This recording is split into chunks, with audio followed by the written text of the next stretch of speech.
Good evening, ladies and gentlemen. Welcome to this evening's City Council meeting for November 15th, 2021.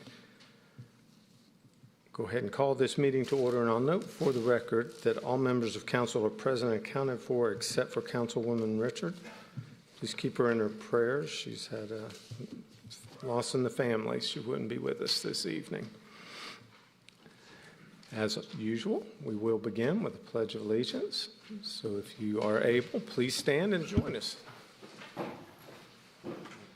Pledge allegiance to the flag of the United States of America and to the republic for which it stands, one nation, under God, indivisible, with liberty and justice for all.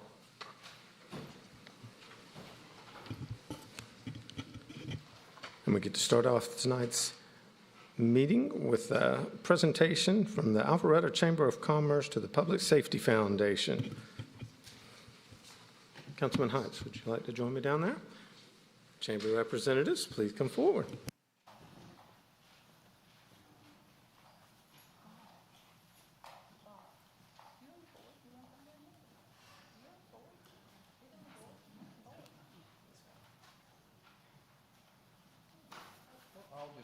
Balance it out over here.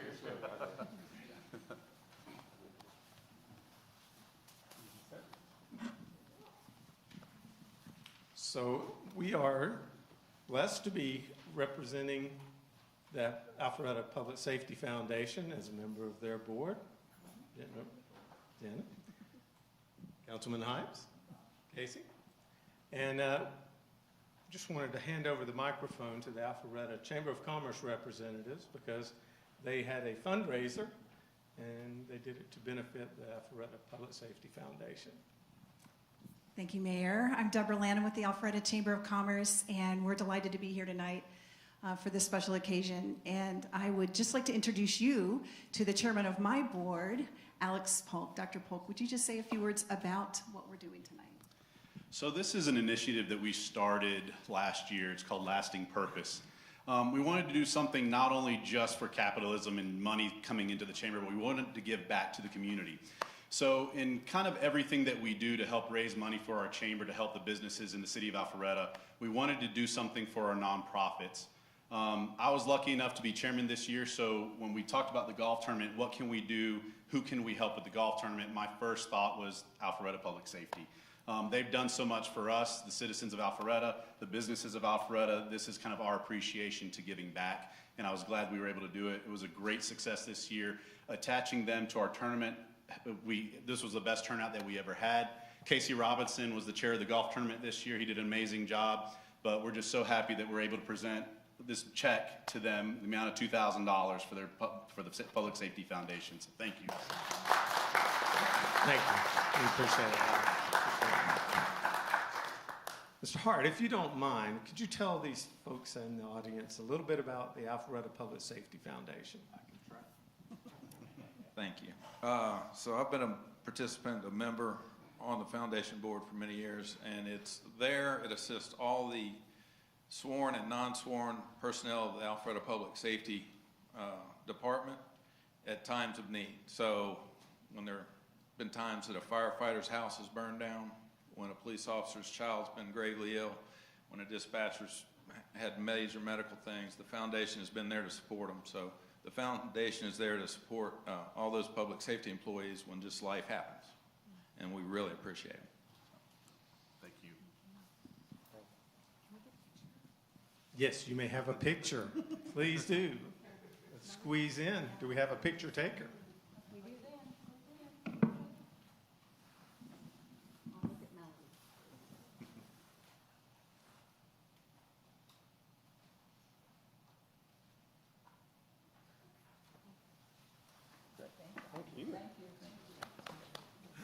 Thank you so much. Thank you.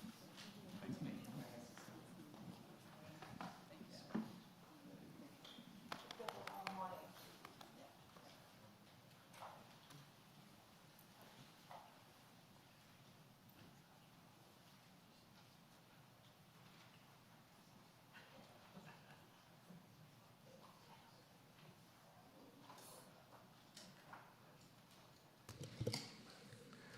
So the next item up on our agenda this evening will be the consent agenda.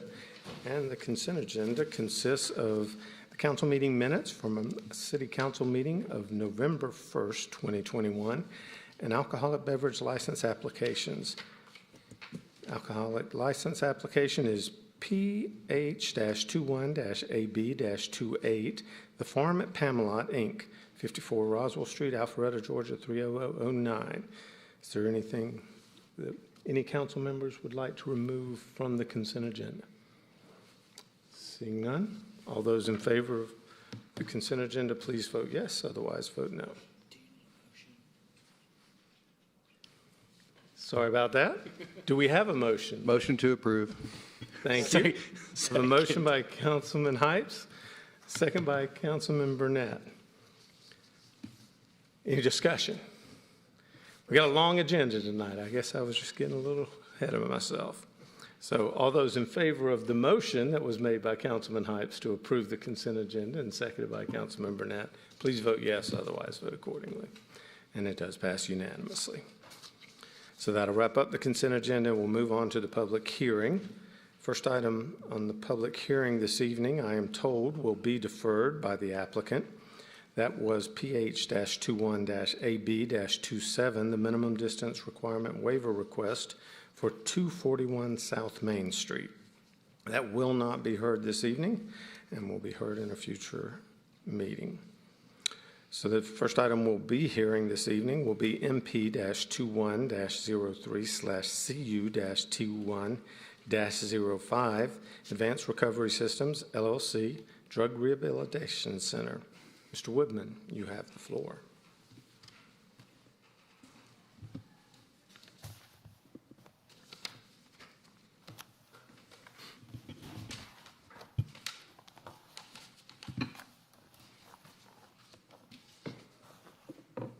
Thank you, Mayor and Council. The first item before you this evening is a master plan amendment and conditional use to allow a 62-bed rehab facility for the treatment of addiction and substance abuse in an approximately 32,000 square foot building previously used as a nursing home. I have the location map on the overhead. The property is located at 11725 Point Place. It's just south of the intersection at Upper Hembry Road and Point Place. Master plan amendment is requested to the South Fund Master Plan to add congregate housing to Pod D, and a conditional use is requested to allow the use for Advanced Recovery Systems, ARS. Property is zoned office institutional. Surrounding properties are zoned office institutional to the north and planned shopping center to the east. The former Whole Foods is located to the east, medical office to the north, and City of Roswell to the west and south, which is the Taylor Oaks and Hembry Forest subdivisions. The South Fund Master Plan was approved in 1995. It's 13 acres. It's a 13-acre office institutional development. Pod D was developed in 1998 as a one-story nursing home, which was last used by the veranda at Point Place.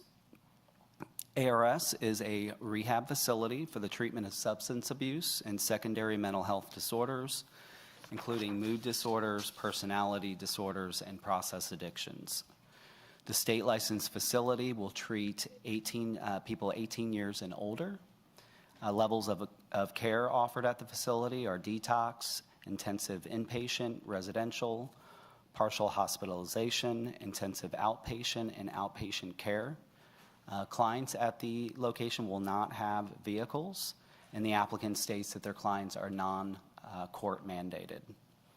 This business has several locations across the United States, including Colorado, Florida, Maryland, New Jersey, Ohio, and Washington. The business operates 24 hours a day, 7 days a week, and a peak staff of 30 employees is anticipated at the location.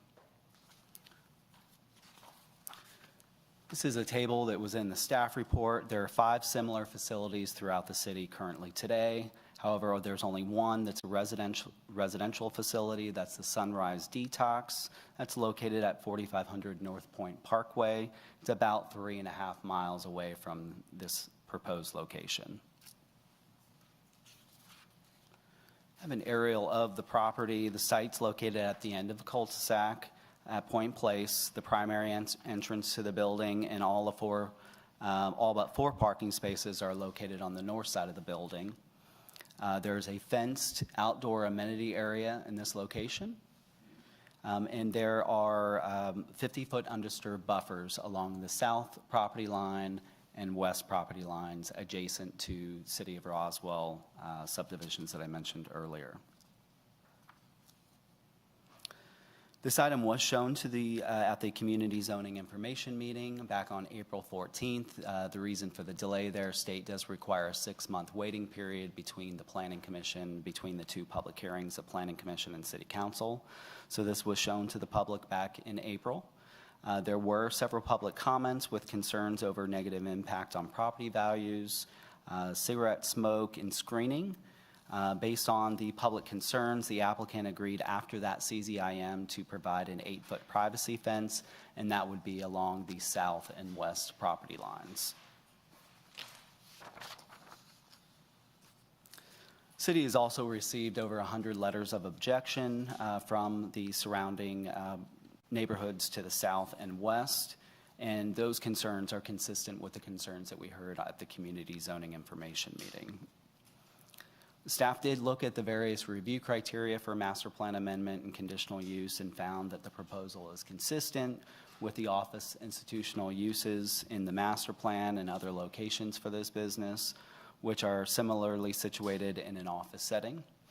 The use is a low traffic generator. There's no direct vehicular connection to the adjacent Roswell neighborhoods. And as I mentioned, there is the 50-foot undisturbed buffers provided to the south and west. The applicant, as I mentioned, also agreed to install that 8-foot privacy fence adjacent to residential. This item was considered on May 6th at the Planning Commission meeting. Staff recommended approval subject to 8 conditions at that time. There were several public comments at that meeting in opposition with concerns over crime safety, the fence material and removal of trees from installation of that fence, impact on property values. There were comments that the use does not belong adjacent to residential. Applicant will build and then sell the development. The applicant's business model was a concern, staffing levels. There was concern about some stormwater runoff, and there was a condition added by Planning Commission addressing that. Concerns about traffic, the type of people in the facility, and noise. After discussion, Planning Commission did recommend approval of the applicant's request, subject to staff conditions, but accepting some changes by the applicant. And I'll go over those. Condition 1, add congregate housing to Pod D of the South Fund Master Plan as a conditional use. Condition 2, congregate housing shall be added as a conditional use at 11725 Point Place and limited to no more than 31,709 plus or minus square feet and no more than 62 beds. Condition 3 was changed at the request of the applicant. That reads, conditional use approval shall be limited to advanced recovery systems and its successors and assigns. As you know, typically with a conditional use, we always recommend that the use be limited to the business that is before you. So the staff condition did not include its successors and assigns and said no additional congregate housing businesses or subleasing shall be permitted within the approved space. Condition 4 are the hours of operation, 24 hours a day, 7 days a week. Condition 5 lists the age group that that this is non-court mandated clients, and then lists the services provided by this business. Condition 6, landscape shall be added to the 50-foot undisturbed buffer where sparse as approved by staff. Condition 7, based on a developer commitment, an 8-foot privacy fence shall be constructed along the south and west property lines. Fence shall be located to have the least impacted trees in the undisturbed buffer as approved by staff. Condition 8, outdoor gathering seating areas shall be limited to the north and or east sides of the building. And then conditions 9 and 10 were added by Planning Commission. 9, there shall be no outside activity after 8 p.m. In condition 10, prior to the issuance of a business license, detention facility shall be inspected by the city. That was to address the concern about stormwater. And that concludes the staff presentation. If you have questions, I'm happy to answer those. Do we have any questions from Councilman Burnett? Thank you, Mr. Mayor. Michael, on condition 7 with the 8-foot tall privacy fence, is that a best practice with respect to this type of asset class, or is that something that you require? It is not something the city requires. It was done by the developer at the request or in response to comments that they heard from the adjacent community. But we do not require a privacy fence. We would just require a 50-foot undisturbed buffer between residential and commercial uses. Thank you. Councilman Binder.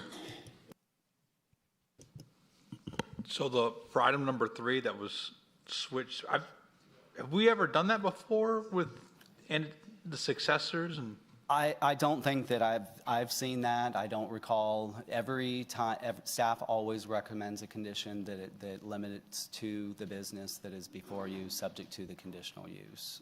And then, so if there's a new ownership or something changes, it would just have the new owner to come by and reapply for a conditional use? If it has changed back the way that staff originally recommended, yes, they would have to come back for a conditional use. The master plan amendment would not be needed, but Okay. a conditional use would be needed for the new business. Thank you. Any other? Councilman Merkel. Thank you, Michael. Condition 9, there should be no outside activity after 8 p.m. How do you define, this may be a legal term, how do you define outside activity and how do you enforce? Yeah, I think that could be a little bit difficult. I think the intent of Planning Commission is that there were some concerns voiced at Planning Commission by the adjacent residents that folks would be out in this area here, and they were concerned with noise. There were some concerns about cigarette smoking and things like that. That was the intent of the condition, but sure, there could be employees leaving for the evening and going Right. to their So- vehicles. Thank you. So the area you just circled a minute ago, is that the northeast corner? Yes, So the residential is on the south and the west. That's about as far away as you can get from it, right? yes. Okay. And then number 10, isn't it common practice in the city to inspect all detention facilities? Yes. So we're going to do it anyways. We're still putting it as a condition? It was recommended by Planning Commission, but it would be something we would. I understand. That's fine. Thank you. Any other questions from council for staff? Thanks, sir. Would the applicant like to come forward at this time?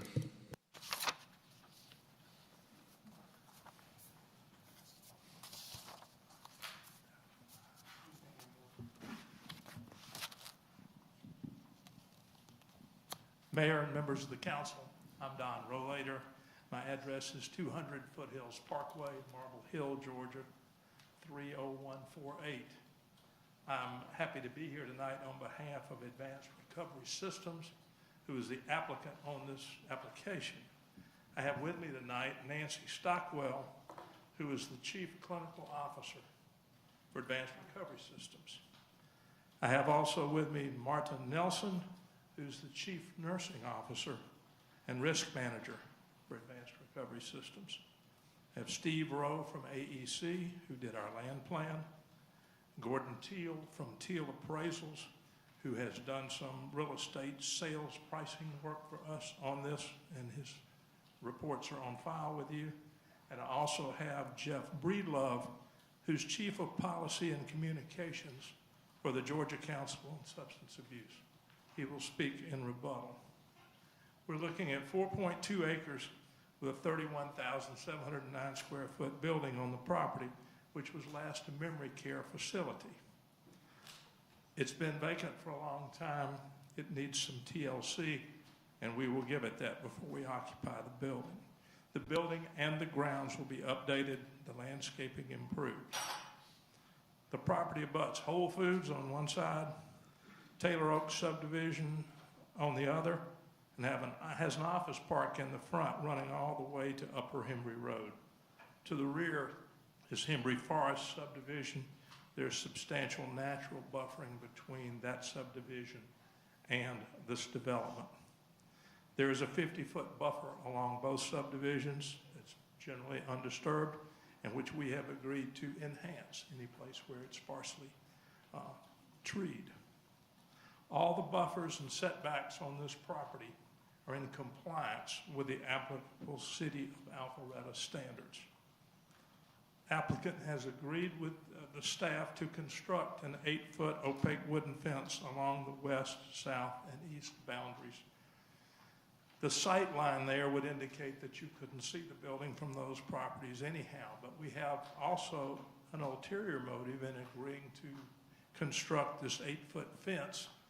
We see it as a benefit to the patients who we serve in our facility. It's a matter of privacy, just like if you were in a hospital, you wouldn't want someone peeking through the windows looking at you as you sought to put your life back together. So we are more than happy with this 8-foot fence, and we're happy to construct it at our expense. Let me give you an explanation on the one item that there was some question about on the successors or assigns. When Advanced Recovery Systems was formed, it has been funded by a major investment group. As it matures and as it grows, it will be acquired by some major healthcare provider. It's the only reason that we put in successors and assigns. We're trying to be candid because we know from the history of healthcare developments, you create the enterprise, you make the enterprise grow, and then something in the healthcare industry absorbs it. Right now, it's an investment house. That's the reason for that request. Applicants requesting a conditional use to operate a 62-bed rehabilitation facility for addiction recovery. The applicant will rehabilitate the existing building and improve the landscaping and parking lot. Applicants in agreement with the staff conditions. On the one, Mr.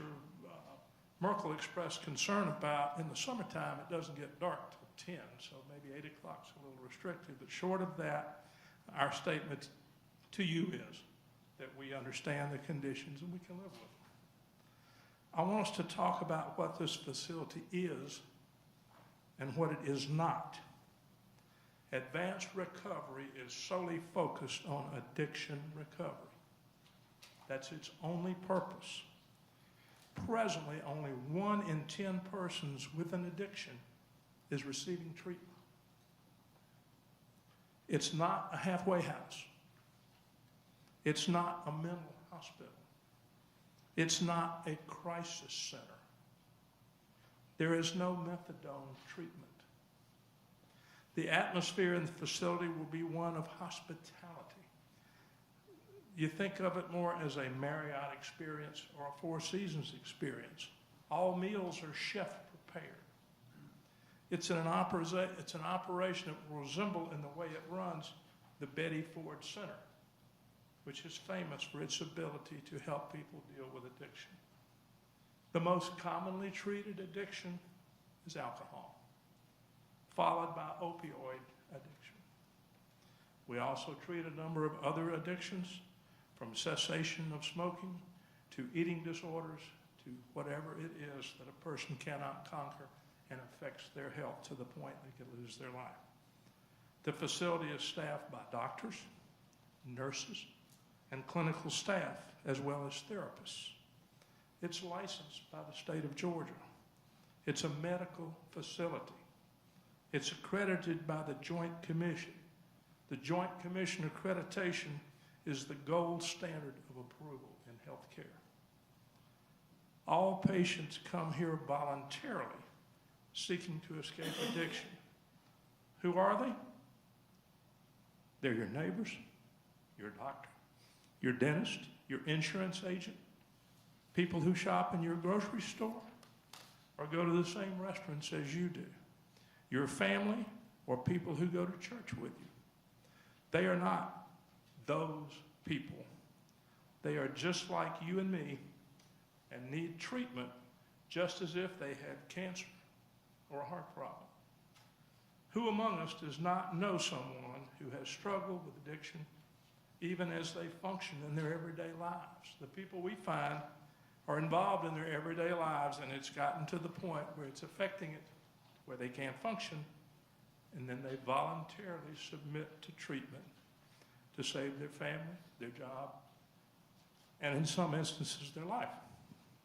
How's this treatment paid for? Only private insurance is accepted. There are no Medicare or Medicaid patients. There are no patients sent by court order. There are no patients dropped off by police. It's a very expensive course of treatment. There are no walk-in patients. Every admitted patient is carefully screened in advance and must have an appointment for admission. They must be independent with activities of daily living, ambulating, dressing, toileting, and eating. They arrive at the facility by private transportation. They are not permitted to have an automobile or other means of transportation while in residence.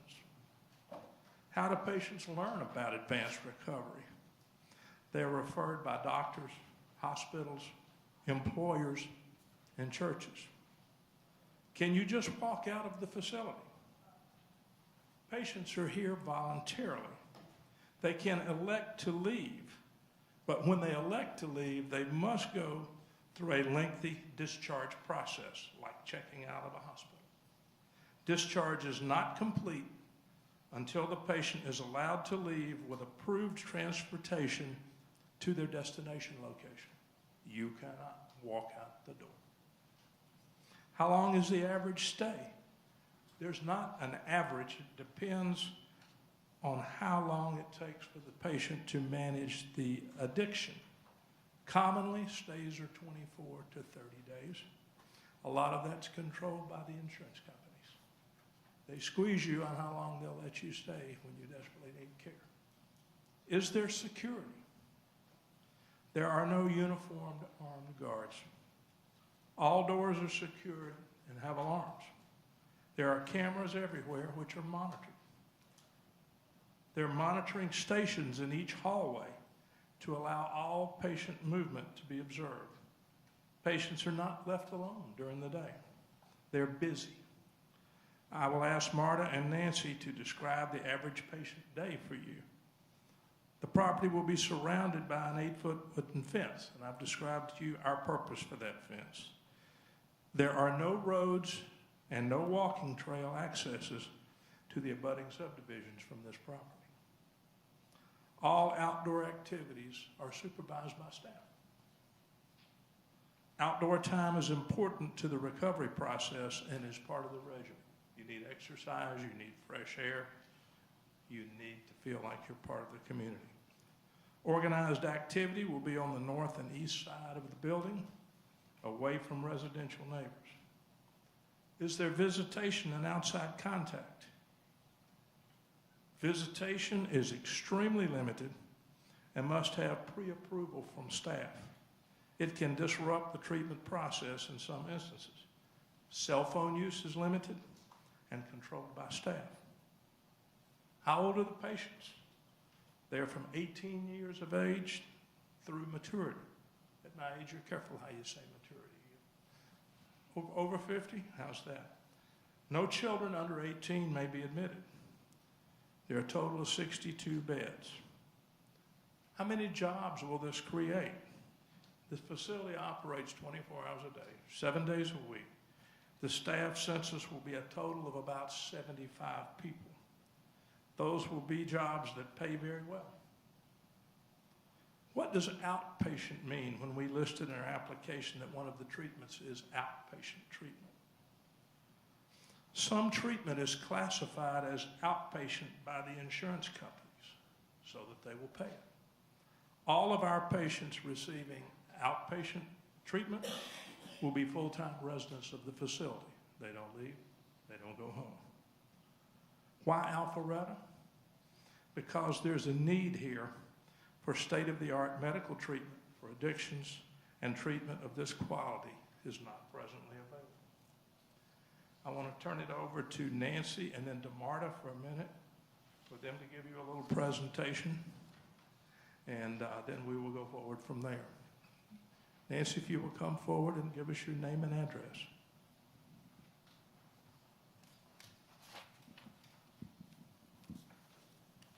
Hello, my name is Nancy Stockwell. I reside at 135 Whiteford Avenue Northeast in Atlanta, Georgia, 30307.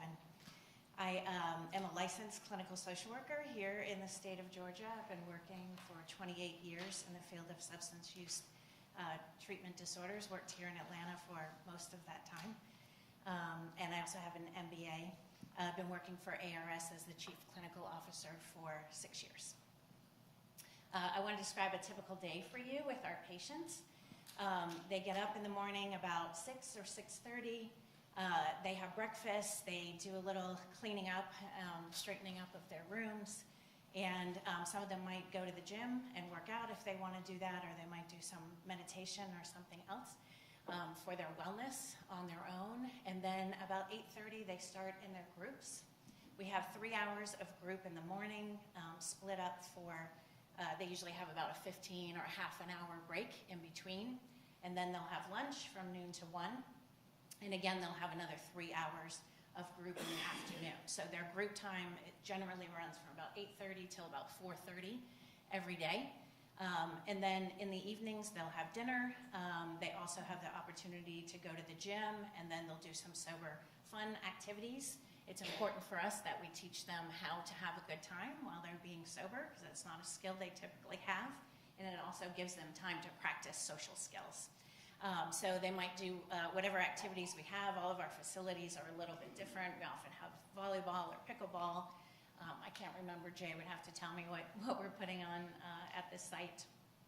And then we also have 12-step meetings or smart recovery meetings. These are self-help groups that are in the communities. Right now, because of COVID, we usually have people come in and provide those as a part of their service to the community, but with COVID, we're limiting how many people are coming in, so we're doing these via telehealth, or they can do them online. Sometimes we have staff members who are members of that community and who will volunteer their time so that they can get a live meeting in person. And then there's usually a little bit of downtime in the evenings for them to do some homework or to do some relaxation and meditation skills.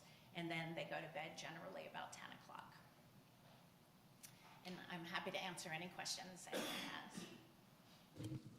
Any questions from council at this time? Thank you. Okay. Marta, if you will come up for a moment.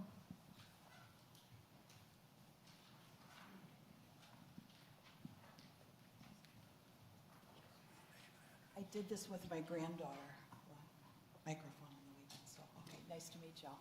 My name is Marta Nelson, and I am the chief nurse. Oh, I have to tell you my address. I reside at 4140 Comanche Trail in New Buffalo, Michigan. I'm employed with Advanced Recovery since 2015. My background is as a chief nursing officer here, and I'm also the risk manager for safety and compliance for the organization, which has been my career in more than 25 years in the behavioral health field. So to go along a little bit more with what Nancy said is, my focus is safety above everything else. That's why I'm employed with the organization. I'm sorry, ma'am, can you? Sure, sorry, Thank you. I'm not comfortable with that, pardon me. Safety above all for the area, as well as the patients and the staff who are working at our facility. Number one, we have 24/7 licensed nursing coverage, along with behavioral health technicians. We're the equivalent of a behavioral health aide, someone like a CNA at a hospital, only on the behavioral health side. So those staff are with the patients 24/7. In the evening, we do periodic checks, go into the room, make sure everybody's okay, make sure everybody's breathing, make sure somebody didn't try to go into the bathroom and is crying, whatever that might be. We're there to fully support them throughout their whole entire stay. So I think that's important to put together. The other thing that, as I'm listening to people talk, is really important is that We hear the word rehabilitation, which has been mentioned, which is accurate description, but we're a residential licensed treatment facility. We are not licensed as a hospital. And the reason why I say that is important is because that helps define the type of individual who's coming to our facility in this stage of their recovery. So if you're acutely ill with, let's say, alcoholism, you're not going to come to our facility. You're going to come to the hospital first. You're going to have a medically supervised intense detox and then come to our facility. So I'm giving you that information just kind of to describe who's coming to us. The individuals are referred, as Don said, by doctors, by other therapists, by their church possibly, by neighbors, by friends, by someone else who's been to our care. And so they have to actively go through a very elaborate pre-admission screening process before they would even be considered to come to us for treatment. If someone comes to the facility and our information, of course, I want to back up, is only as good as what the individual tells us. If that occurs and the information is not clear, we're happy, not happy, I'm going to say we really do a full assessment. Takes probably about 2.5 days to do a full nursing, clinical, medical assessment.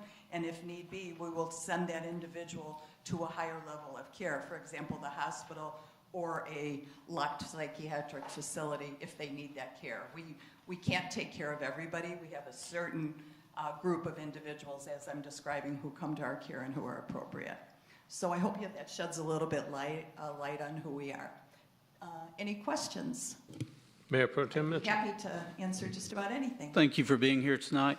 Of course. 2 questions. If a patient wishes to no longer receive treatment, they go through an AMA discharge, is that correct? Yes, we have the term AMA, which is basically against medical advice. That term is used when someone is in the detox level of care. So the higher level of care, it's AMA because we may feel that they're not medically appropriate to leave. They may be on their medication taper to get off their substance of choice, and so we call that AMA. In that case, then we want to work out a very safe discharge plan for them. So if they choose to go, and we've heard several times that that they can leave, but we want to make sure it's in a safe way. What are you going to do if you leave here? Do you have the right medication? Who's going to monitor you? We would not call the police. We help them safely leave. Okay. In all other levels of care, it's just called an incomplete discharge. And we still go through the same process, but it's not called AMA at that point. Okay. Another question. If a person is acting out, as they often do in treatment, do you all have isolation rooms for them to calm down or anything like that? No, we do not have anything anywhere close to an isolation room, or we do not do restraints. We do not, we talk to them. It's called verbal de-escalation is what we use. And sometimes we have to put in, I mean, these people are adults and they do act, get angry at times and are uncomfortable, have a bad phone call from home, whatever that might be. We may put them on additional monitoring, which means, sir, that, if you were on maybe 30-minute checks, we may say, let's check on this individual every 15 minutes just throughout their crisis period till they're able to stabilize, put together a safety plan for them. Okay. And one final question. Can you describe your drug distribution method? If folks come in, they're on a medication or whatever, how does that work in your protocols? All of our medication is administered by licensed nursing staff. The only medication that a patient would take is medication that's prescribed from any provider at our facility. So what we do is we ask them to bring in the medication that they've been taking at home so that we can clearly identify it and say, yes, this is the dose that that individual's on to verify it. We put that aside and then we just use it for reference, and then while they're with us, we get new medication based on our providers' orders. So they don't have it, it's locked up. If they're safe, there's alarm systems and everything to protect all the medication. If a psychiatrist recommends a drug, what's the protocol for that while they're in the facility? So there would be a very thorough psychiatric as well as a history and physical done by a medical provider. And then once they've seen that individual, they go ahead and write orders. We use an electronic health system. We write all the orders in just like in a doctor's office. The nurse receives the order, They order it from our pharmacy vendor. It comes to us. We lock it up, and at the time, you've all seen like medication carts, kind of a thing. That's what we use. We administer the medication from there. None of the medication is kept in the room. They don't have it on their, in their person. Thank you. Okay, thank you. Any other questions from council? I walked away. Was that it? I see no other questions. That's fine. I think Just wanted to make sure.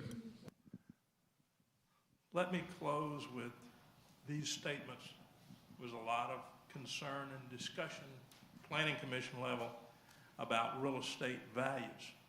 There was a 2014 study referenced that seemed to indicate that these type of facilities could have a negative influence on real estate values. We filed and furnished the city with a 2019 paper that disputes that whatsoever. Subsequent to that, we have filed a study conducted by Advanced Recovery Systems on all of its facilities, going into all the neighborhoods that those are near. Very extensive and exhaustive study, and its results were that there was no negative influence whatsoever. Not to accept that at face value, we had the methodology reviewed by a department head at Florida International University who's in charge of statistics, and they concurred with the methodology by which that report was rendered. Lastly, we had Teal Appraisals do a review of sales prices in the area of 2019 through when Planning Commission was in early 2021. It showed a steady increase in sales values in the area. We had Mr. Teal go forward and take that study from April or May when it was conducted through the end of last month. His findings were that the values were still increasing, even though after Planning Commission, the entire world was aware that this facility was intended for this piece of property. So those are the things that we have done to hopefully educate people in the area and let you understand what advanced recovery is all about. At this point in time, we'd be happy to answer any questions you have. And Mayor, other than that, I would reserve our remaining time for rebuttal after public comment. Thanks, sir. Ms. Shapiro, do we have any public comment cards on this item? We do, sir. Our first public comment card for this item is Miss Dawn Fix, 1120 Taylor Oaks Drive. Ms. Fix, I believe you have spoken to us before, but for the benefit of those who may not have, we generally try to keep public comments to about 3 minutes. I'm not sure how many of the folks in the audience would like to follow after you. I expected that to come, even I have never heard that before, but I shortened my speech to make sure that I can do that, and I will speak New York's fastest as I possibly can. I live at 1120 Taylor Oaks Drive. The map is right up on here. All of us take the walking trails from our property, out our backyard, all around Advanced Recovery Systems where they think they're going to go. There are lots of walking trails. It is the area our children call the woods. They like to go into the woods and play, and right now it's a safe area for them, but it will not be. You said my address is 1120 Taylor Oaks, and I did, sorry. Thank you for the opportunity to express my and hundreds of other strong objections to Advanced Recovery Systems application. The last vote, several residents came in person and requested you deny this application. To receive hundreds of letters from residents also asking you to deny this application. Yet not one resident came out in support of this application. Not one. As you know, we strongly object to this application, which will allow drug rehab to operate in residents' backyards. This is not a not in my backyard objection. This is a not in anyone's backyard objection. Drug rehab should not be adjacent to residential properties. From watching the last vote, you have heard both my husband and I speak of our family struggle with addiction. Addiction is a family disease. By the time someone gets to rehab, several family members have already hit their rock bottom. They have sat down with their family and issued an ultimatum. You go to rehab today, or you don't live in this house anymore because it is no longer safe for our family, for you to be here. They need to go to a safe place to recover, but not in somebody else's backyard. They need to be where there are no residents so they can struggle with their demons. They can get that phone call from home where they just got screamed at, where their wife just got screamed at for putting them there.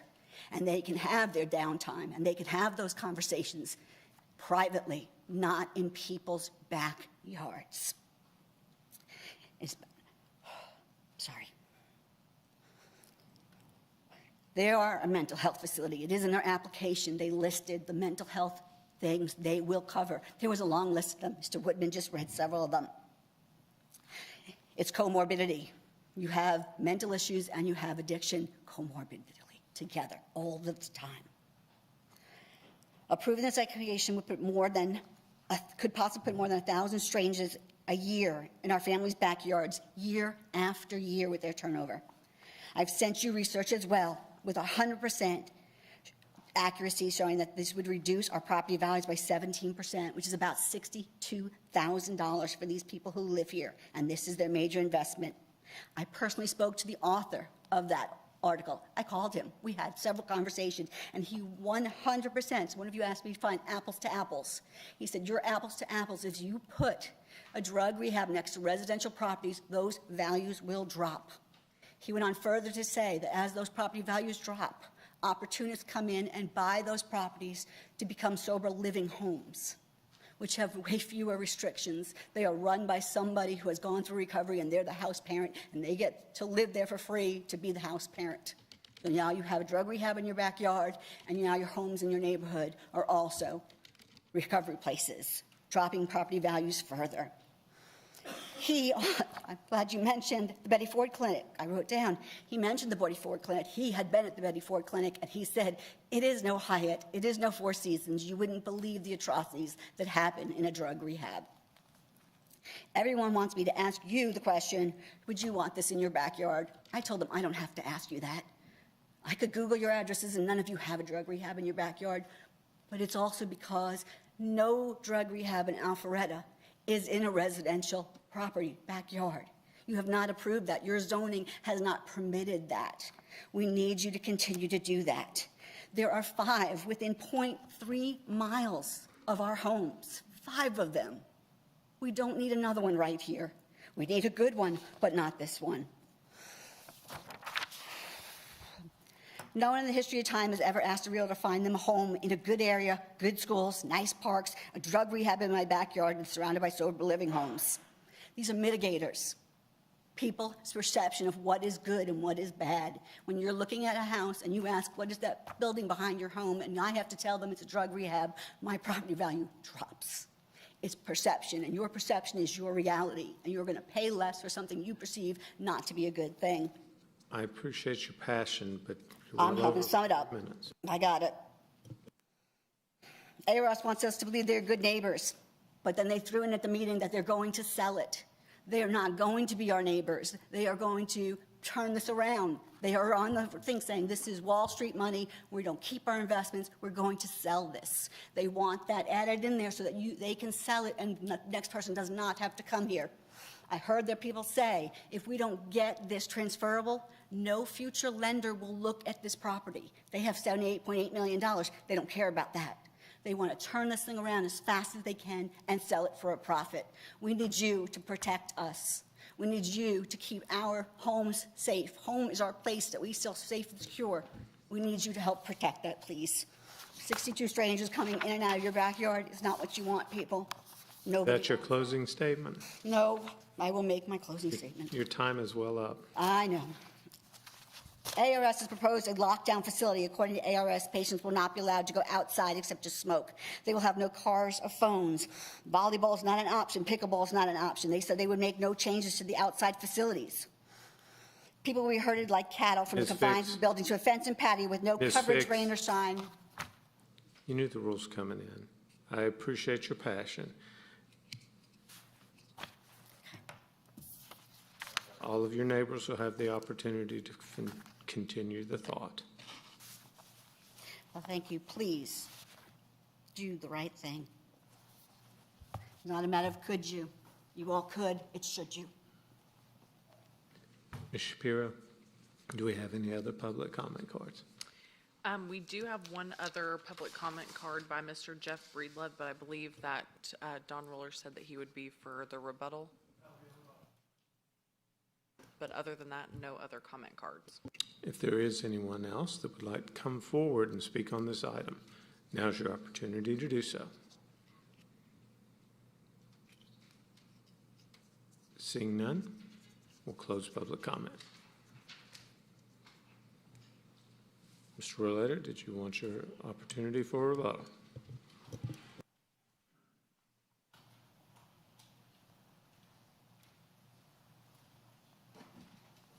Mayor, I'm going to turn the opening statement of rebuttal over to Mr.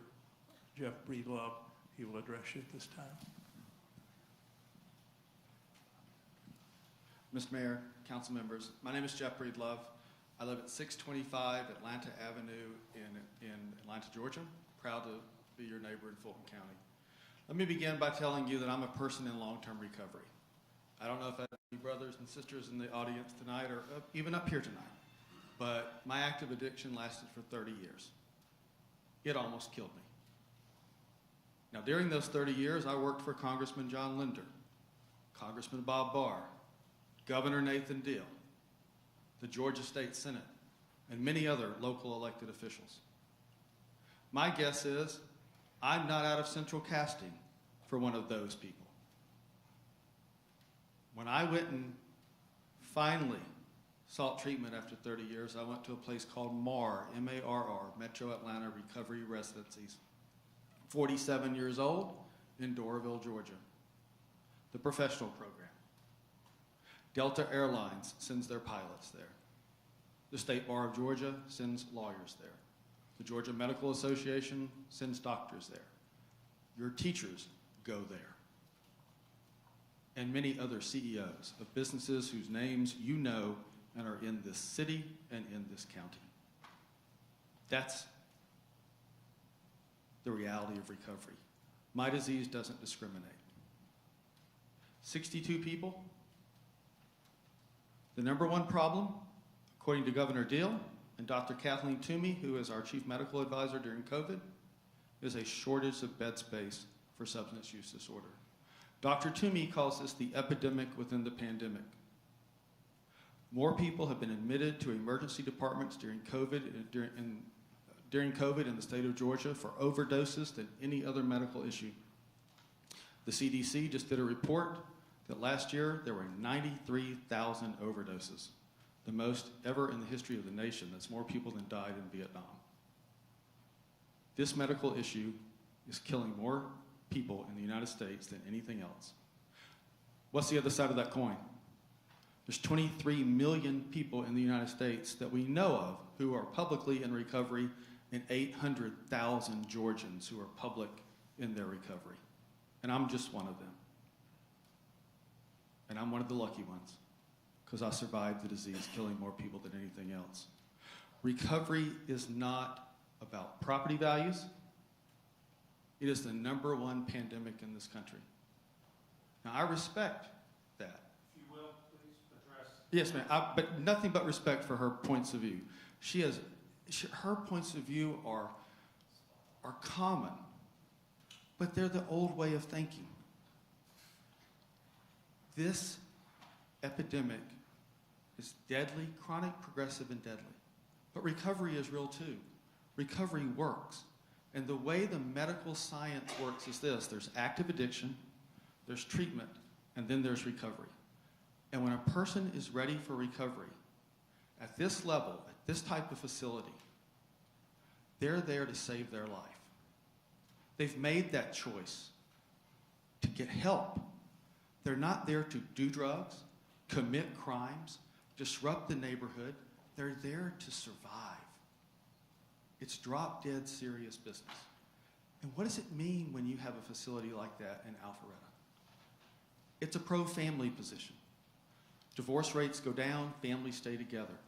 It's a pro-jobs position. The number one cost to businesses in the United States is retention of employees.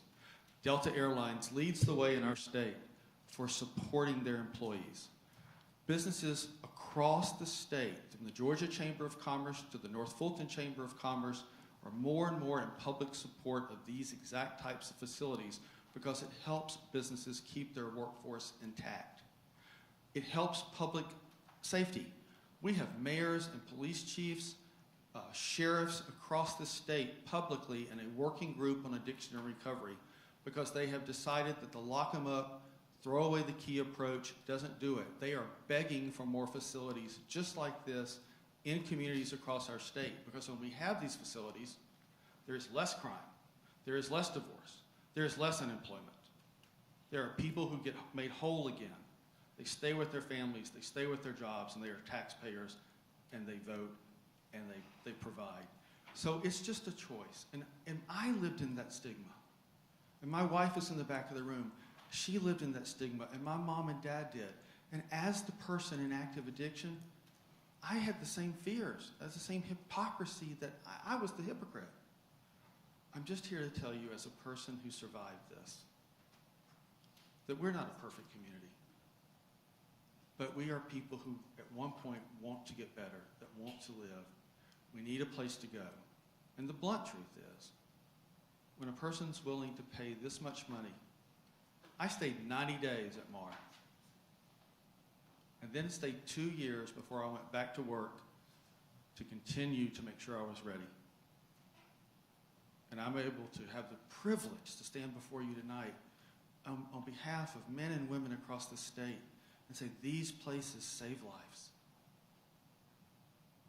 And we need communities like Alpharetta to say, you are a person worthy of love and to be loved. You're part of our community. You're our family. You work at our businesses. You worship at our places of worship.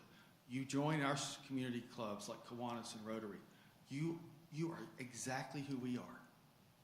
I'm privileged to counsel elected officials that are in my same situation. My disease doesn't discriminate. Please don't let those who have justifiable fears help the stigma continue. Help us break the stigma. Help us save lives. And help Alpharetta be one of those cities across Georgia that's helping to lead the way with Governor Kemp, who just put $1.3 million into a campaign to support the recovery community because they know that we need exactly more of these facilities, not less. And we need them in places like Alpharetta, so that a person deciding to seek help, and I'll end with this, isn't told, well, we care about you, and there's this old abandoned industrial complex 5 miles out of town where it's where those people can go.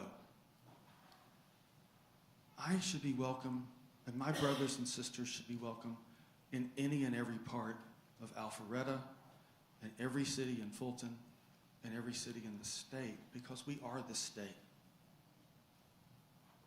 And we need you to know that we are you, and we do recover, and we hope that you will believe in this community, take a chance on us, and take a chance on those 800,000 people, and know that's not an anomaly.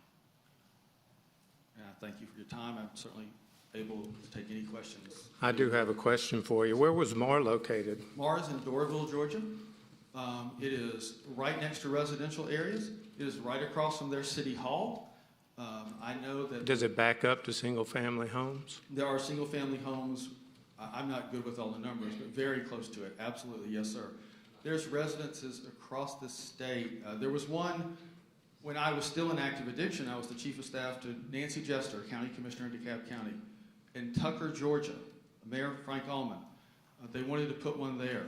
And I was, of course, being quiet. I was not talking about my active addiction. But Mayor Allman would tell you that the property values are up. And those same neighbors that were initially opposed now say those are the best neighbors ever. Things can always go wrong. But breast cancer, we wouldn't be even having this conversation if that was the medical issue tonight. This is a legitimate medical issue. And these people, my people, we deserve to be in any neighborhood, any place, any part of the city or county, because we're just no different than anybody else. And the notion that we bring crime, and the inference may be that we are criminals, I would submit to you that may be a bit of discrimination. So that's a long way of saying that the facility you were treated in did not back up to No, single-family it did. homes. There's a neighborhood right beside Mar, in Doraville. Absolutely. And there are facilities across the state that have neighborhoods right within a mile, half a mile, quarter of a mile. I mean, I'm no Well, we're not talking about half a mile. I'm asking you, does it back up to single-family homes? Right. Right. So, you know. What was the name of the facility again? MARR, M-A-R-R. Well, what does that stand for? I don't know. Metro Atlanta Recovery Residencies. But when you Google it, it's MARR. Okay, thank you. Thank you.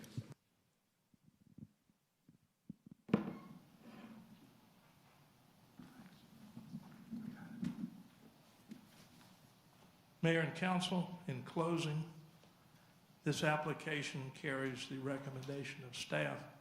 This application carries the recommendation of the Planning Commission. We respectfully request that you approve this application for this conditional use on this property. If you have any questions of any of us on this team, you're welcome to ask them at this point in time. Any questions from council at this time? Councilman Merkel. Mr. Earlier, as brought up earlier, we don't make a habit of adding its successors and its signs, and frankly, I don't know that it's going to happen in this situation as well. Anybody to purchase it would still have the ability to come in. If the facility is being run properly, they would just need to come in and ask for a request to extend that, but I'd struggle to put this in the conditions. I understand. Thank you. It's not of utmost importance. Okay. Just trying to be candid with the city council and with the mayor. But, yeah, if you want to get legal, they could buy the entity, and then the entity wouldn't change. But I understand. Thank you. Other questions from council? Thank you, sir.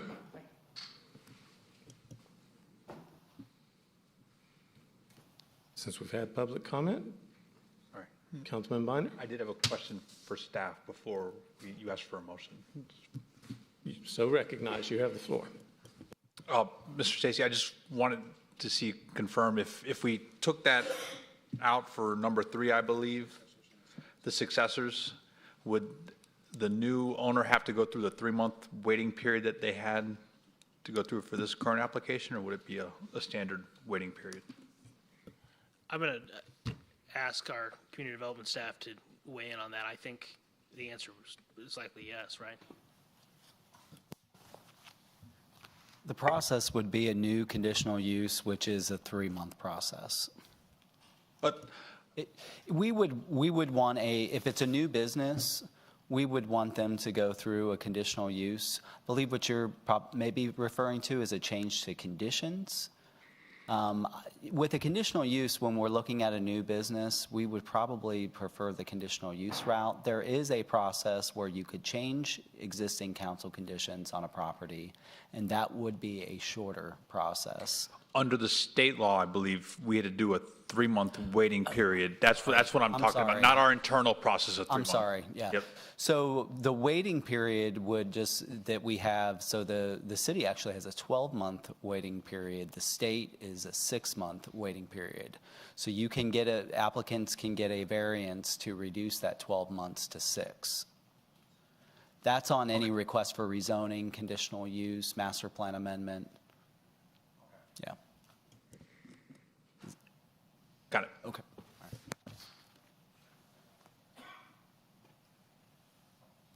Any other questions from council at this time?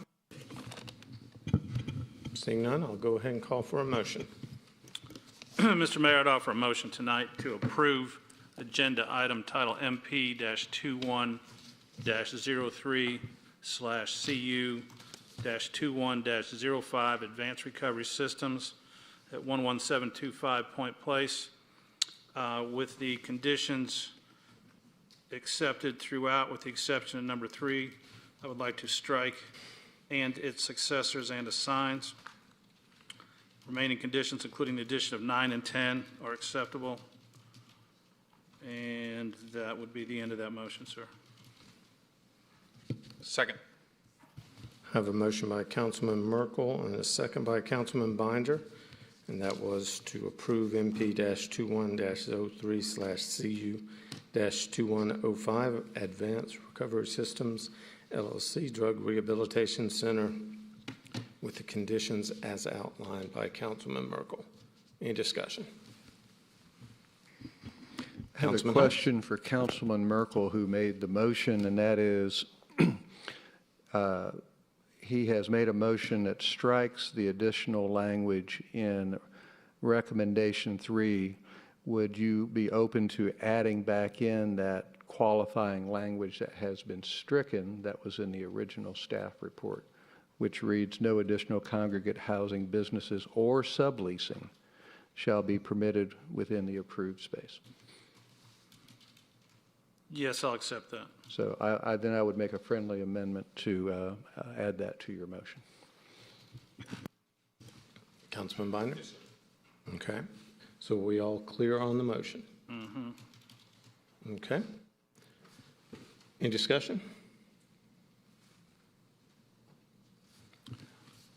Well, I'll just say I know passions run high on this topic, and we certainly, none of us are immune to the issues of addiction in our families and our friends. This is a land use issue. And I am a homeowner, and of course I'm not a typical homeowner, because as a real estate agent, when I buy a home, I actually look at future land use maps. I look at master plans and zoning of current adjacent properties and those nearby. But when I look at an issue like this, I look at it as the property owner who owns this recovery property in question, the previous daycare. They were granted certain rights when they developed that property. They were granted certain rights when they built that daycare. And there was a master plan that not only provided this property owner a very clear example of what they could do on that property, it also gave all the adjacent commercial property owners some assurance of what could be allowed around them. And that master plan is something that nearby residential property owners also have a right to expect it will be followed. And so I do look at it not in a land use matter, is that adjacent property owners have the right to rely on a master plan to protect them and to protect the rights of the property owner in question. And I would be upset if I had looked at a master plan, if I had invested a couple of $100,000 20 years ago in a house that was zoned for a daycare, and then all of a sudden the master plan was changed over my objections. Now, it's a land use map and it's a land use issue, and people on this dais can disagree about that. But I would feel strongly that as elected representatives, granted we're in Alpharetta and most of the residents are in Roswell, but I think they have a right to be able to rely on that master plan. And historically, that's what this council has done. I remember when I looked at the list of the ones that are approved currently in Alpharetta, and I was on this dais, wasn't mayor, when Sunrise was approved. And we understood that there was a tremendous need for that facility. But it was on North Point Parkway, surrounded by other commercial property owners who did not object to having that facility there. So I can't support the motion. I don't think it's something we want in the city of Alpharetta. From what I can tell on the map, neither do they want it in Doraville, to have single-family homes in the backyards of a treatment center. Not disparaging people in treatment. I've got some good friends and family members that have been through that. Some of them have made it. Some of them are still struggling. But the fact is, this is a land use discussion. Is it appropriate? Would we do it adjacent to a home in one of the neighborhoods we do live in? I don't think so. So that's the way I'm voting. I can't support the motion. All those in favor of the motion to approve with the conditions as outlined, please vote yes. Otherwise, vote accordingly. And the motion does pass 4-2. Congratulations. Next item up on the agenda will be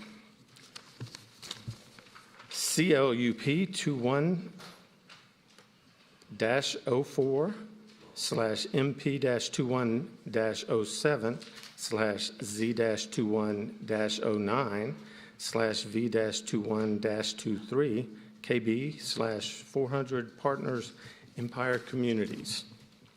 Mr. Woodman, you have the floor.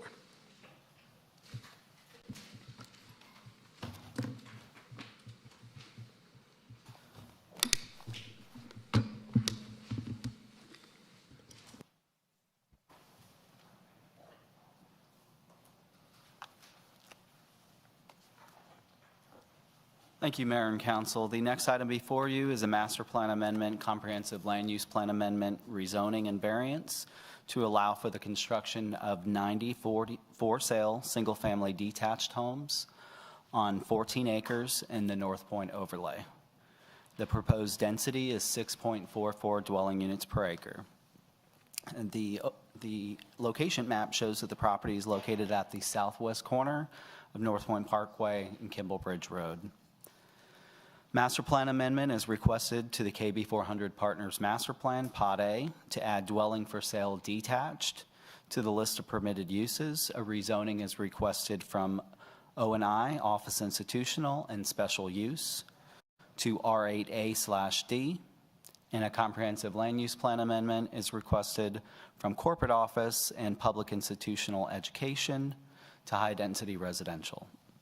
Variances are requested to modify the North Point overlay site design and streetscape standards, reduce setbacks and lot widths, eliminate block requirements and vehicular cross-access, eliminate minimum driveway spacing, and allow a stream buffer encroachment for the new entry road off of Rock Mill Road. This property is an undeveloped property. It's wooded, has an unusual shape, and it does have 3 road frontages. Surrounding properties are zoned O&I, except for the property to the south is zoned special use. Non-residential uses surround the property, including Verizon, office parks, a future daycare, and the New Prospect Elementary School. The master plan was approved in 1999, allowing office, restaurant, and bank. Cities received several requests on this property over the years. Past public comments opposed direct access from North Point Parkway and Kimball Bridge Road. So land was acquired from the adjacent school to allow access from Rock Mill Road. Previous proposals that we've seen on this property have consisted of both single-family detached and townhome and included similar variances. Floodplain, stream buffers, sewer easements, and topography on the property are listed by the applicant as hardships justifying the requested variances. The applicant states that the lot width reduction is needed in order to develop a detached product similar to the Midwick development on Thompson Street.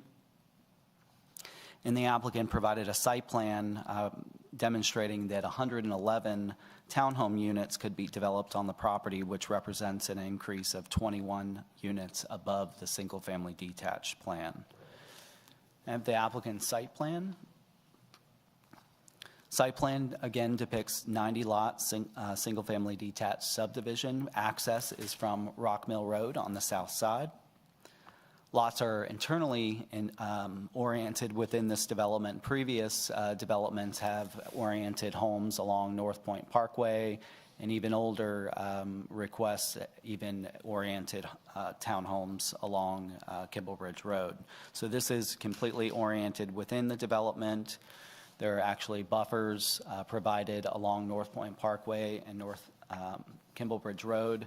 This shows you how a unit would sit compared to both of those roads, Kimball Bridge Road and North Point Road. So you have a substantial buffer and setback from the edge of sidewalk to the unit.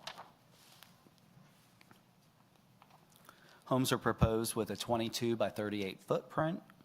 Average lot size is a little over 2,000 square feet. Approximately half the lots are front entry, and the other half are rear entry. And all the new internal streets and alleys will be private. There's a sidewalk connection that is shown out to the Kimball Bridge Road sidewalk. This location here represents a fire access only, so this would be gated at all times. This is not meant to be used by residents from Kimball Bridge Road. There are 8-foot sidewalks that are depicted along North Point Parkway, and then an 8-foot sidewalk that's been installed recently by the city along Kimball Bridge Road. 5-foot sidewalks are shown on internal streets on one side of the street.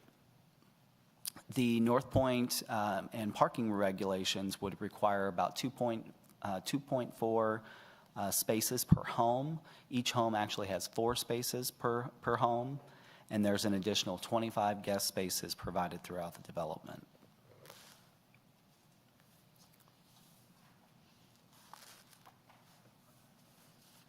It's a more detailed site plan that outlines the open space.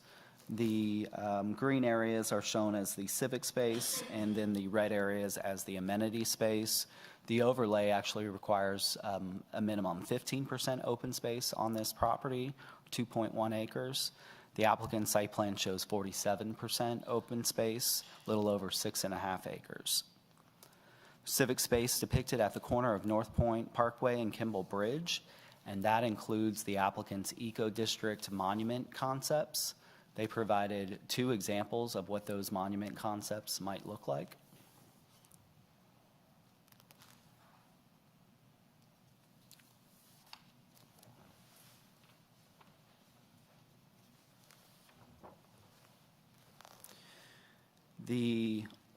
As you can see, there's additional amenity space in between the units as well as along North Point Parkway. There is a landscape civic space in the area that is near the stream buffer.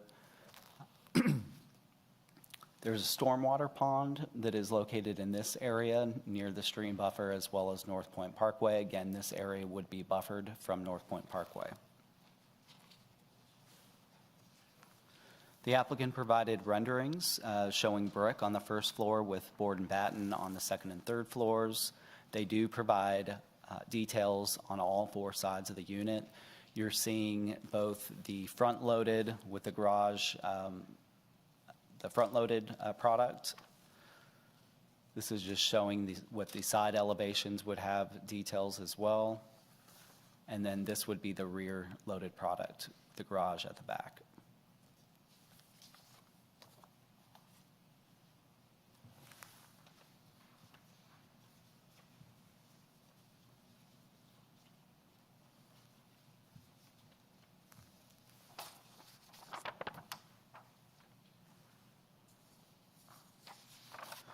The overlay also requires at least 7 eco-district points. The applicant is proposing 11 eco-district points, so they're exceeding what is required.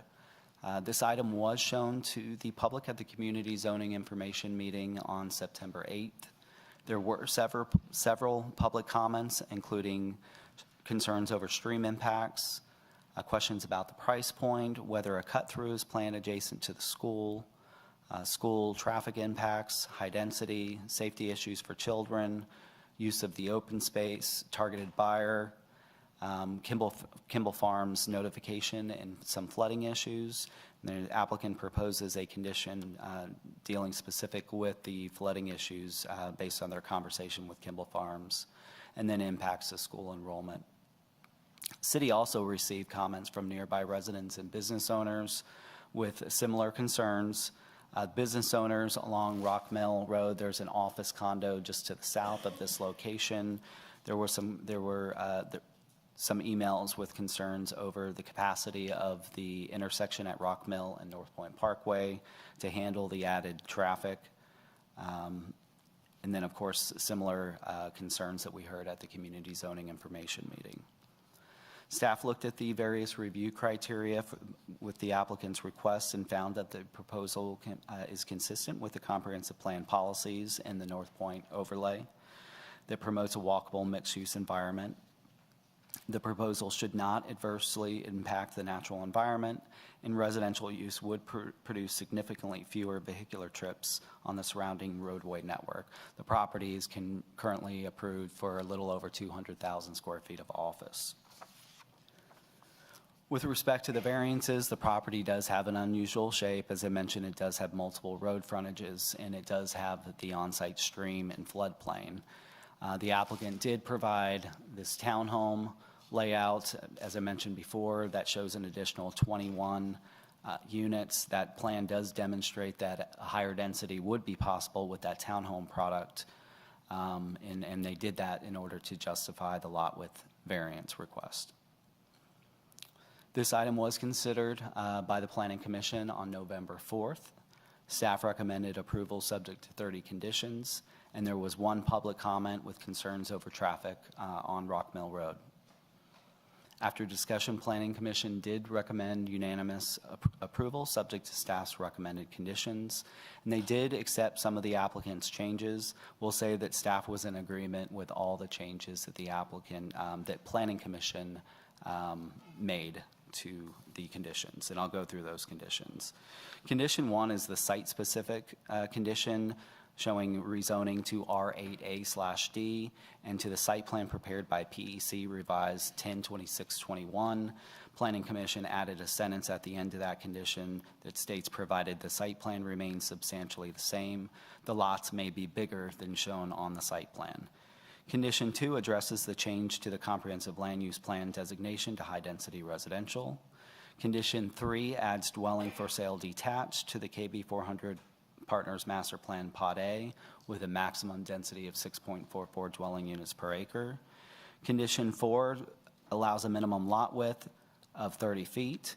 Condition 5 identifies the building setbacks and building separation shown on the site plan.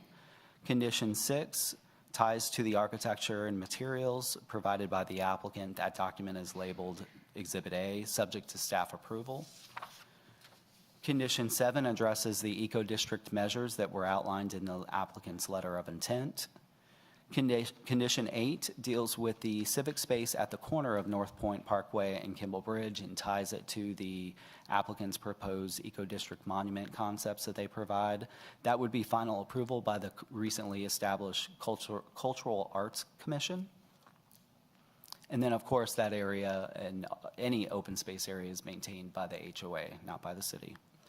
Condition 9 addresses the open space as depicted on the site plan. Again, HOA responsible for maintenance of all open space. Condition 10 specifically deals with the stormwater management facility. There was a change there.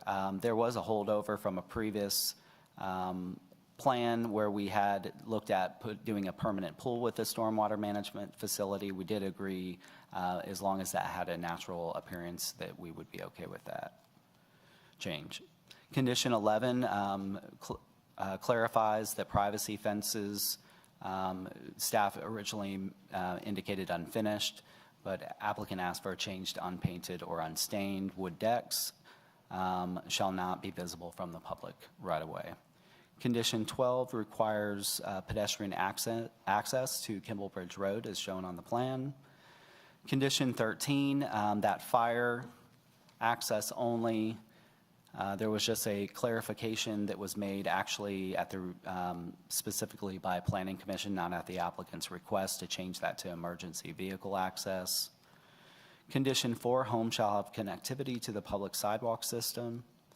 Condition 15 deals with the new internal streets and that streetscape with the planters and minimum 5-foot sidewalk, decorative lighting throughout. Condition 16 addresses the North Point Parkway streetscape, the size of the sidewalk and planter, and how trees, street trees would be installed. Condition 17 addresses the Kimball Bridge Road streetscape. Condition 18 deals with the landscape buffers along both Kimball Bridge Road and North Point Parkway, asking that existing trees be preserved where possible. Planning Commission did make a change to this at the end of this condition. Originally, we had indicated that those landscape buffers should not be on separate, should be on a separate lot. And we felt that as long as there was something on the final plat indicating responsibility there, we just wanted to make sure that it was clear that those trees were not, just couldn't be removed. Condition 19 requires a 10-foot landscape strip along the new internal streets. We have encountered a recent issue during the land development process with Fulton County wanting unencumbered easements. So where Fulton County would require an unencumbered easement, we would be fine with shrubs within that landscape strip on one side of the street. Michael, if I could just, I'm curious what easement they need there. Is that for a water main or something? I believe that it's for water. We do have Eric Graves here. He's pretty familiar with the issue during the land development process. I just don't want to assume. I want to make sure I know what Fulton County's doing over there.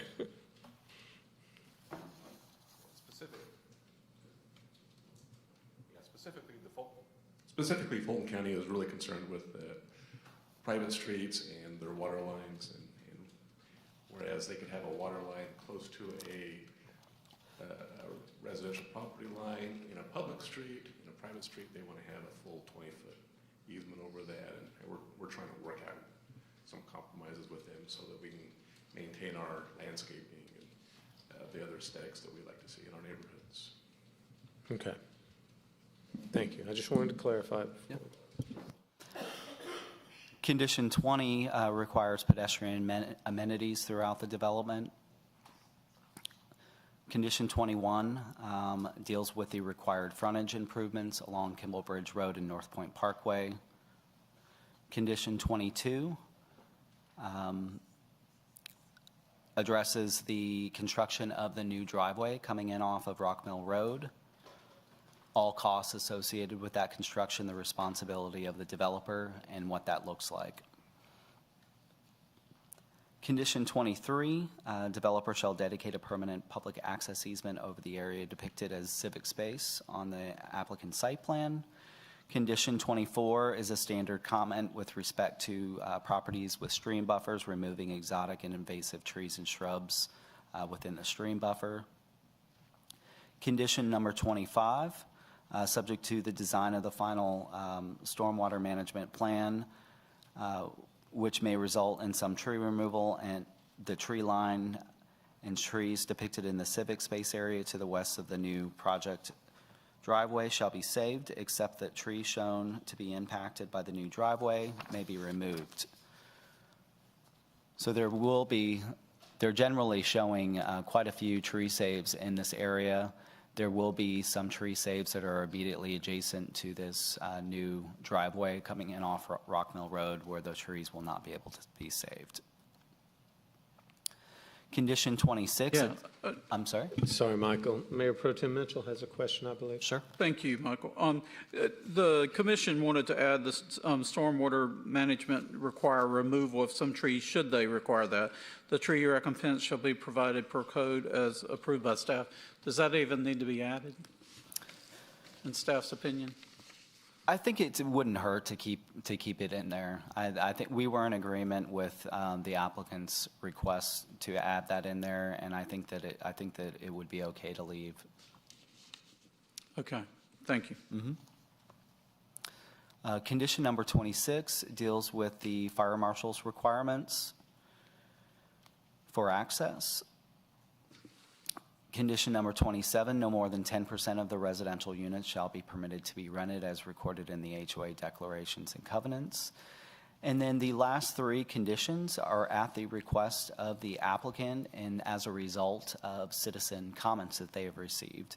Condition 28 deals with reducing stormwater runoff rates. And basically what this is telling you is that they're going over and beyond what our code would require here. And this has been discussed and confirmed with our stormwater engineer. So this is in excess as a result of their conversations with Kimball Farms. They have agreed to go beyond what the city would require. Condition 29, developer will work with the city's transportation department to create a right turn lane at the northbound exit of Rockmill Road onto North Point Parkway to the extent that there is available right-of-way to construct the turn lane. This improvement will not be eligible for impact fee credits. And so this condition is specifically in response to concerns that were heard from the office condo owners just to the south here at Rockmill Road on Atlantis Place. So the issue is and Eric is available to discuss this. When this application was initially submitted to us, we received some comments from one of the condo owners to the south here. Eric immediately contacted Public Works. Public Works looked at the signal timing at this intersection and made adjustments and actually bettered the signal timing or the delays at the signal timing. What the applicant is asking here is, in order to address the concerns to the south, they're agreeable to doing a right turn, an additional right turn, or a right turn lane here. The applicant has requested that they get impact fee credits for that. And the issue that staff has with that is that it's not a system improvement. The intersection is operating at an acceptable level of service, and so the city wouldn't agree to give impact fee credits for such an improvement. We're fine with the improvement, but not at the city's expense. And then condition number 30, I believe, was requested by the applicant based on the current property owner. They just want to make sure that there would be a reversion of this within 24 months of council approval. And that concludes the staff presentation. If you have questions, I'm happy to answer those. Councilman Hypes. Thank you, Mr. Woodman. Starting with that last condition, number 30, is what is staff's position with the added language at the option of the developer or landowner? We were fine with the addition. I mean, we would not have recommended a reversion clause at all. This was the initial request was made by the applicant. Assuming, for the sake of discussion, this were to pass, would that property not be zoned in two different capacities for at least 2 years? It could be commercial going forward, or it could be residential going forward at the option of the landowner. It certainly, I think the idea is they were just trying to, if the developer never. But would that be the net result? So Sure. the people surrounding it and other people who want to invest in the area, the actual piece of property would actually hold two zoning designation, two comprehensive land use designations at the option of the owner for at least up to 2 years. It could be looked at that way, yes. And how does staff feel about that? Are you all right with that? I think that we're fine with that. Have a question about the variances. Well, before I get to that, and these questions, by the way, just to preview, I'm interested in hearing from the applicant on these questions because these are things I'm trying to work through. What is the lot size for RD8A? There is no minimum lot size for the individual homes. Okay. I didn't know, is that by virtue of the North Point overlay? Because RD8A, I thought, was 4,500 square foot lots. That would apply to the overall lot. That's what I'm talking about. But the overall, that would apply to the entire property, would have a minimum size of 45, not the individual homes after subdivision. All right. So if it was a single RD8 lot, it would be 4,500 square feet. Correct. And in addition, it would have 50-foot minimum width. That is the minimum lot size, width, yes. Okay. Hang on just a second here.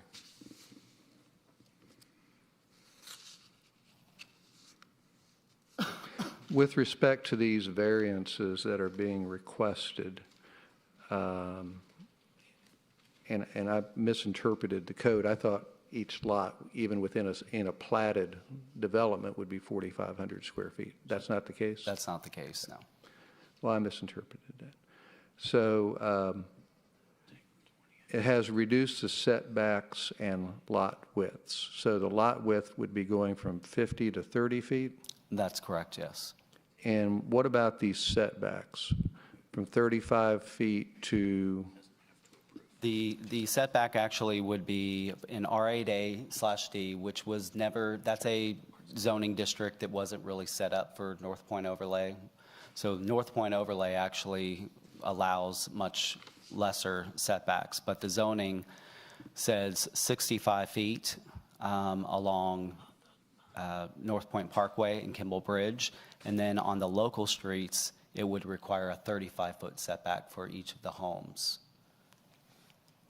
It's in conflict with the North Point overlay that really allows shallower setbacks. I'm sorry, It's in conflict with North Point overlay that really looks for those shallower setbacks.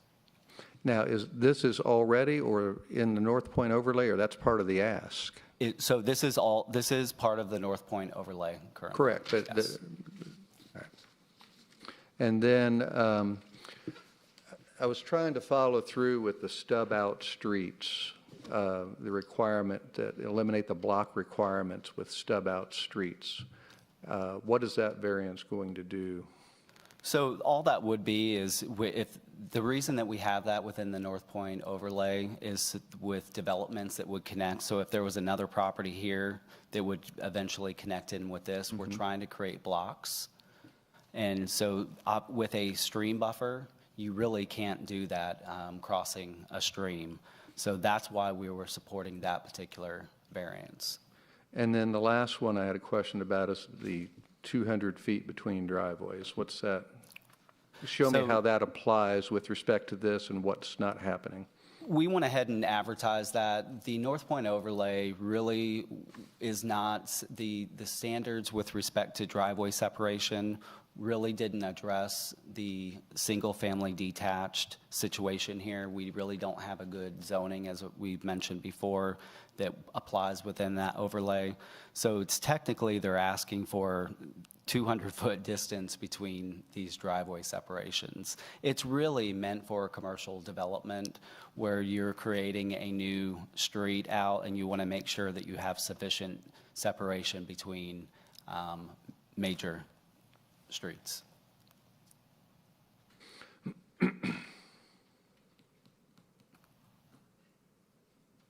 Just a second.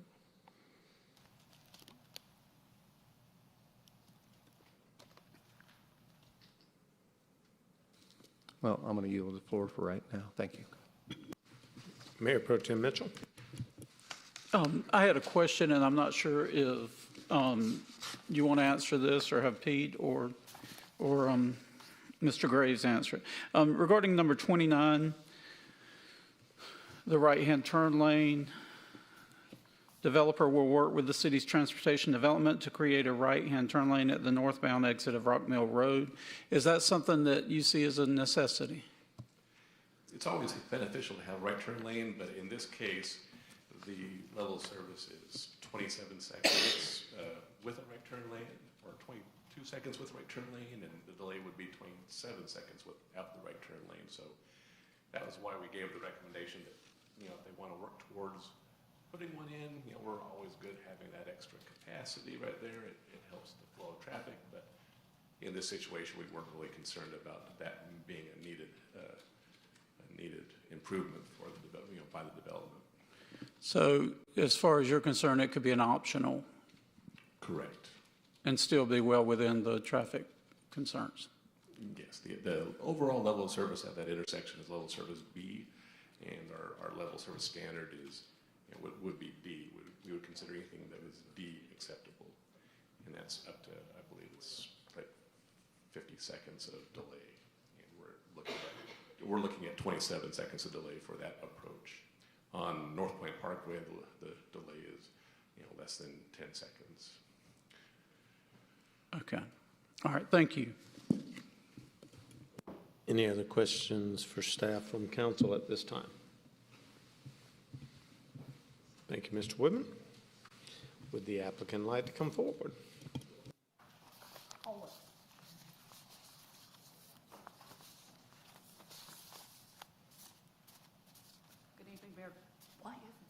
Good evening, Mayor Gilvin, members of the council. I'm Kathy Sickert with Smith, Gambrell, and Russell, and as always, it is a pleasure to be with you this evening. And with me, I have a whole cast of characters affiliated with this project in case I can't answer questions, but I am representing Empire, and it's my honor to do so. Michael, how am I going to use your computer for my presentation? Aha.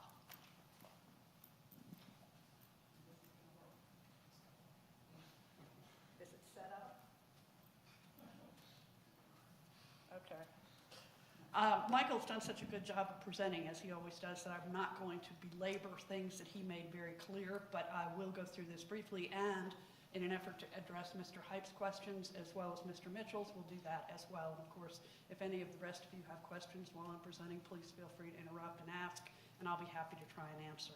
So of course, this is an aerial photo of the site as a whole. I think we can skip through that. I knew that. They're not working. All right, we'll do it that way. Thank you. This is the site, and I do want to emphasize on this particular slide that the reason that we put this in here is that what I call the bottom, approximately, I'm going to say a quarter of the site, white line, and then the area beneath it, is what we acquired from the school board, and actually you all helped facilitate this. It is absolutely correct, as Michael stated, that when other projects have come before you, whether it's as zone now or when other people have sought other residential zonings, that all of them contemplated some kind of an entrance onto North Point and in some instances Kimball Bridge. And we were told very early on in this process that that's not something the city really wanted to see. Unfortunately, however, it was something the city guaranteed a long time ago, prior to all of you, in conjunction with the condemnation of property on North Point from this property owner. So the property owner has the absolute right to access on North Point Parkway and is voluntarily giving it up. And as a consequence, we think that's a really big benefit for this site. It did cost us extra money to get this additional land for our driveway, but we have kept all the traffic off of the major roads that surround the site as a consequence. Next slide. Thank you. I think you know who Empire is. They're certainly no stranger to Alpharetta. Midwick in downtown, not too far away on Thompson Street, has been a highly successful program, and we're essentially trying to replicate that here. When we concentrated on the North Point overlay, I'm saying I've now taken a great deal of proprietary pride in the overlay district, but when the overlay district was initiated, it was aimed predominantly at redeveloping the surface parking lots like at the mall, the older commercial space where there were vacancies. It really didn't contemplate a whole lot of residential redevelopment. And one of the things that it did not do at all was basically accommodate single-family detached development at densities that would be allowed by the code, but with a different type of product that fit more in the overlay environment, much as it fits within the downtown Alpharetta environment. So that is, in fact, one of the things that we wanted to do. And these are snapshots of projects that we have done all over Metro Atlanta. And I've emphasized to you that every time we go into a particular jurisdiction, we try to come up with a project that fits that jurisdiction. That was an issue that was really important to the Kimball Bridge community, Kimball Farms, excuse me, that we met with back in September. They wanted to make sure that we weren't trying to put something in here that was too modern or too urban, something that emulated downtown Atlanta or the Beltline. And we have, in fact, we believe, achieved that, and they are very happy with our design. And I'm sure you are all happy with the designs of projects that you're familiar with that Empire has done. Next slide. This is an indication of our detached product. Midwick is the bottom middle and shows you the difference in terms of architectural treatment that was used there. But we also have detached product at Halcyon, which you may be familiar with. And then we have other ones as well, and I just wanted to acquaint you with the different types of architecture, which, as I said, we try to aim specifically at the jurisdiction in which we are located. Next slide, please. That's okay, that's just a very fancy picture. We can skip that one. This is the site plan, and I want to make a couple of points in conjunction with the site plan. And the first is that in the middle of the property where you see what I would call a muse in between those green-facing units, we have essentially 16,000 square foot parks with amenities. So there will be a gazebo, grilling area, fire pit, that kind of thing, all of which we think will help this community focus on itself. We want this to be a kind of enclave instead of using a product where we're facing onto North Point Parkway with all the traffic and whatever else that might endanger or might occur. We specifically wanted to pull this one internal to the site. The site, as you know, goes down a good distance, and as a consequence of the setbacks and the like and the landscaping that have been recommended for approval, this will be a project that sits down. So even if you see it in the winter, it will look like 2 stories as opposed to 3, which will not be intrusive or should not be. And I don't think you're going to see it, to be perfectly honest with you. The second feature I want to point out is that on the corner of North Point and Kimball Bridge, we will have another community art project. I know Mr. Mitchell is particularly fond of those, and I've actually got some drawings to show you. But what we are trying to create here is an entrance to this ecological district. And we are going to try and do something on our other project that comes after this one, assuming that it gets approved, on the other side of 400. So we're trying to start some cohesiveness of signage and identity of the overlay district, which is, I think, really interesting. And then what I'm going to call the grass pavers, whatever you want to call it, in terms of the emergency vehicle access, I want to make clear that that will be gated. That is not another way that you can get into this community or out of it. It will be a secure entrance which is available to public safety. And there will also, however, be a path at that location so that a school-age child who is going to that elementary school can in fact come down that side, come up the sidewalk that is on the other side of Kimball Bridge Road, and directly access the school. We also have something there. If any of you watched the CCIM meeting, you might have heard questions about having a bike shop on this site. We don't, but what we do have is one of those things that you have in at least one park in the city, which is sort of a little repair circumstance. They're step that you have air, I believe. You have, what do you call them, screwdrivers, so that you could stop and repair the bike, but it is not a place where you can rent a bike or buy a bike. So bike shop is not what we're trying to do. Could I have the next slide, please? This is how the property is zoned now. And Mayor Gillen, I respect your position in conjunction with master plans and the like, but I would submit to you that in this instance, this master plan does need to be changed, because if this particular project is developed, the consequences in terms of traffic and impact overall will be considerably worse than what we are proposing to develop on this site. And it brings back in the specter of access to North Point Parkway in terms of a vehicular connection. So in this circumstance, this has not been built. It was part of the original Cousins master plan. There have been other changes to that plan, as you know, particularly given the advent of the overlay. And we would like you to consider a plan revision here, because in this instance, we think it is to the betterment of the community. And I have a traffic engineer here who can explain to you the difference in terms of traffic impacts, levels of service, and any of that if you need further questions answered about that. Next slide, please. This is the architecture which Michael showed you. We don't need to belabor it. Next slide, please. Same thing. Next, next, next.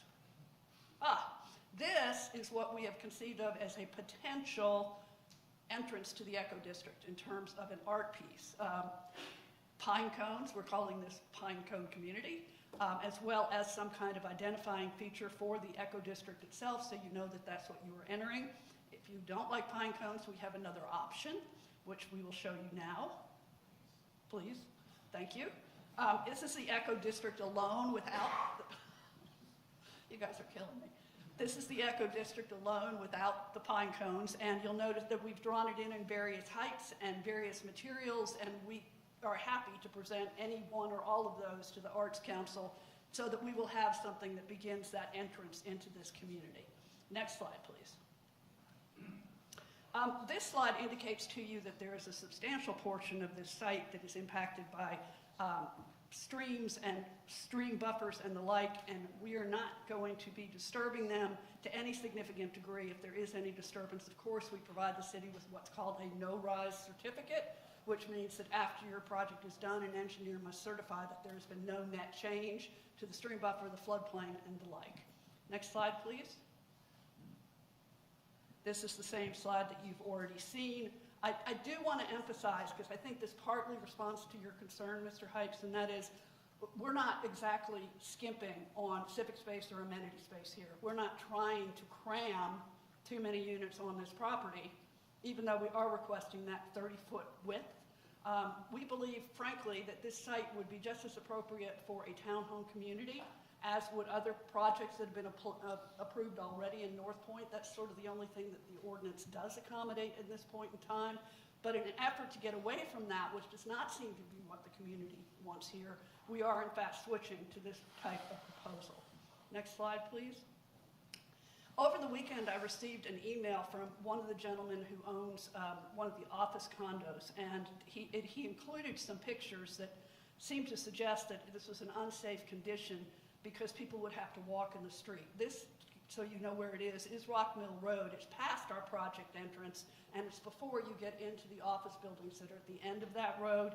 And the gentleman provided a picture which showed people walking in the street next to that guardrail and suggested that perhaps a sidewalk should be built there. A, it's not on our property, so we don't control it, but B, there is a culvert there, and that's why the guardrail is there, and there is no physical place to put a sidewalk on that particular street at that location. You will notice that there is a sidewalk with the handicap accessible access to the street, and the sidewalk also continues then on the opposite side of Rock Mill, so if somebody wants to walk on a sidewalk, you can cross over and then get onto that sidewalk. Next slide, please. This too was an issue that was raised over the weekend in a photo that I saw. There was some suggestion by the folks who live, or one gentleman who works back in this office complex, that school buses could not turn around on Rock Mill Road. There is, in fact, a traffic circle at the end of Rock Mill. It is public right-of-way. It is built fully to city specs. I know you have buses and the like that go around your circle that's right outside of City Hall here. There is no reason this could not accommodate a school bus at either coming in the morning or at one visit in the afternoon. Do I have any more slides? I don't think I do. Okay, so let me try and answer some of the questions. And let me start by telling you this. If you did watch the CZIM meeting that we had, it was obstreperous. There were a lot of concerns expressed, some of which related to the product, some of which related to traffic, some of which related to stormwater, some of which related to what they thought was going to be a bike store instead of the service center that I've just described. And so the vast majority of those folks were all from Kimball Farms. And the first thing I did after the CZIM meeting was reach out to the president of the Kimball Farms Homeowners Association, a gentleman by the name of William Tagger, I'm not sure I'm pronouncing his name correctly. And he agreed to call a meeting of the HOA so that we could come out and present. And we did that on September 22nd. I'm going to say 10, 15 members of the community showed up. And by the time we went through the product and answered questions, there was only one gentleman left who had major concerns about this particular project. And since that point in time, we have not seen the opposition that we saw at the CZIM meeting. One of the reasons for that is apparently in Kimball Farms, you're downstream from the stream that crosses our property. They have a detention pond which has not been well engineered. This is an older subdivision. And they were worried about our downstream impacts. And that was the genesis for the commitment to over-detain on this site, and we were happy to do it. So that was their primary issue, and they were delighted to hear how we were going to address it. The other major issue that was not from them, but from the owner of one of these buildings down here, was the right turn movement. Eric was great. As soon as I contacted him and reached out, or I think I reached out to Michael and then he reached out to Eric, as soon as I said there's a problem being reported about right turn movements, he went out, he checked the signal. It could have been improved in terms of signal timing. He did improve it. And one of the gentlemen that owns one of these buildings, a Mark Roundtree, who works back there, was one of the ones who communicated with me initially that he was concerned, but he was pleased that there was such a dramatic improvement and that we have heard that there is an improvement from the timing. Do we want to build a right-hand turn? not particularly. It's not our right-of-way, and it's an extra expense that apparently we're not getting credited for impact fees, even though it's off our site. But we will make that commitment should the right-of-way be available, even though the city says that we don't necessarily have to have it. In terms of the questions that I was asked by Mr. Hypes on the option issue, I would not presume to usurp Mr. Stacy's responsibilities, but I think this council controls what happens in the event of a reversion. Georgia law is really pretty clear that you cannot zone property except at a public hearing, which means if there is going to be a reversion of anything on this site, it would have to come back to you. And if that happens, that gives you a little bit more control than just saying it's going to be either or. Quite frankly, the reason that this is in here is because the property owner has been burned with offers that then have walked away, and he doesn't want to get stuck with a plan that works for Empire but no one else, and that's why that's in here. So that was asked for by the property owner. We were amenable to it. City's amenable to it, and that's why we're asking that it be included. In terms of the minimum lot size, I think you do understand that there is no minimum in terms of the zoning district, that 4,500 is the minimum size of the site as a whole. We do have lots in here which I believe are ranging from 2,000 up. And we did do went through the exercise of showing that we could have put more stuff on this site had we developed it as a townhome community, but that's not our goal. We're trying to do it a different way. We can't lose units. If we start losing units, we're going to lose our amenities. You got to support, we're trying to put in a pool in this development with a very low number of units.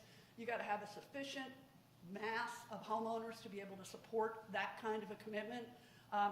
There's other major responsibilities of the homeowners association in terms of maintenance of open space and landscaping.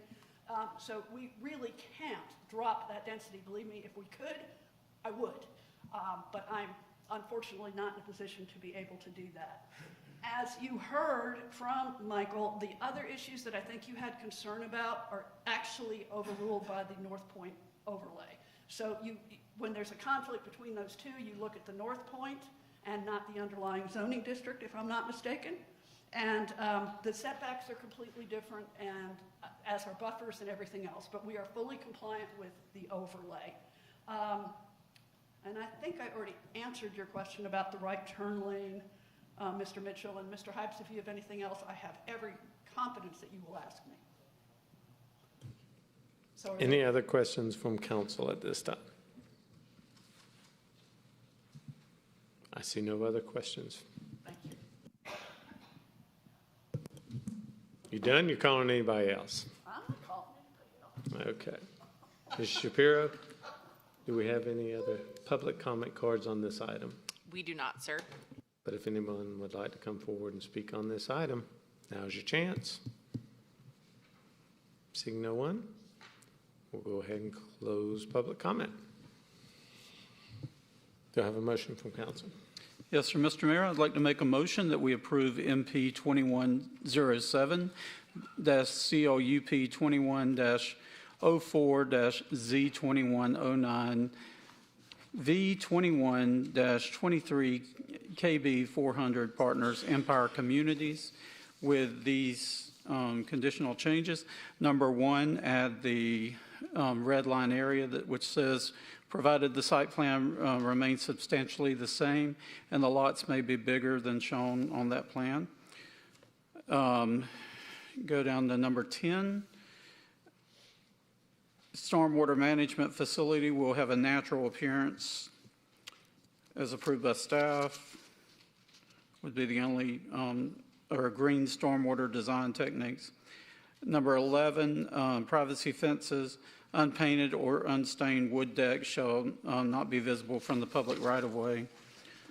Number 13, emergency vehicles access only shall be granted and approved with pervious pavers or similar product as approved by staff. 18, the red wording at the bottom, landscape buffer shall be shown on the final plat with maintenance responsibility assigned to the HOA. Landscape buffers shall be detained in the HOA declarations and covenants. On 19, condition 19, at the bottom, except that if Fulton County requires unencumbered easement, shrubs shall replace the tree requirements on one side of the street. Number 22, the access may be encroached into the 150-foot stream buffer. Number 25, the addition of subject to design of final stormwater and management plan, which may result in some tree removal. The tree line areas and trees depicted in civic space, as written there, shall stormwater management require removal of some of these trees? The trees recompense shall be provided per code as provided by staff. And then strike number 29. And on 30, add at the option of the developer or the landowner if the land disturbance permit is not applied for within 24 months of the council's approval of rezoning, the zoning of the property shall revert to the original zoning subject to the original KB 400 Partners Pod A development standards. Second. All right, we have a motion by Mayor Pro Tem Mitchell and a second by Councilman Merkel. Is everyone clear on the changes? Mr. Mayor, may I ask a question to Mayor Pro Tem? On number 18, are we removing the striked language as well before landscape buffers and the red underline that was? Remove the strike language, yes. Okay, wonderful, thank you. Okay. Now that the city clerk is clear on the conditions for the public record, everybody on council understands the motion that was made. Okay, so that motion was for CLUP-21-04/MP-21-07/Z-21-09/V-21-23 KB/400 Partners Empire Communities. That was the motion to approve with the changes made to conditions in the red lines and outlined by Mayor Pro Tem Mitchell. I'll make one correction at the request of staff. I did not call out 8, which changed to the minimum 3,300 square foot of civic space shall be developed at the corner of North Point Parkway and Kimball Bridge Road. That was the only change to number 8. And I did not clarify that in the original motion. I will accept that. Thank you. Okay, that has been accepted by the second. Any discussion? I would just like to say that I remember this has gone through several renditions, and the last one that we saw faced North Point Parkway and had steps going on to North Point Parkway, a really busy intersection.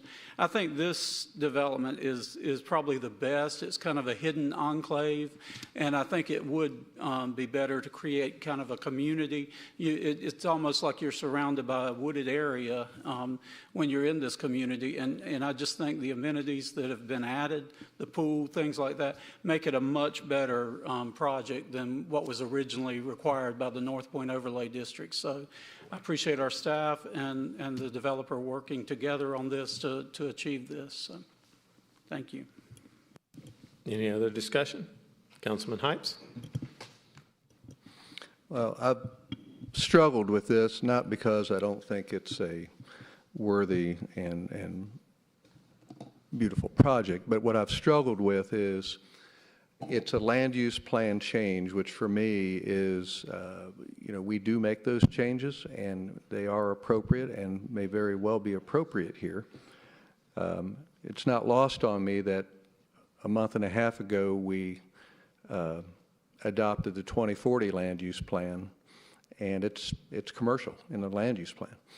And I think residential is a better use for this property, and I think it's compelling to change the land use plan. And then we're going to change the master plan, and we change all these things where we've had citizen input on. We've heard their concerns about traffic, but then we get to an RD8 medium density residential detached use, and then we carve that desired targeted zoning up to get it to high density by reducing the side the lot widths and the setbacks from 35 feet to 20 and to 16 or whatever it says in here. So in effect, it's not RD8 at all.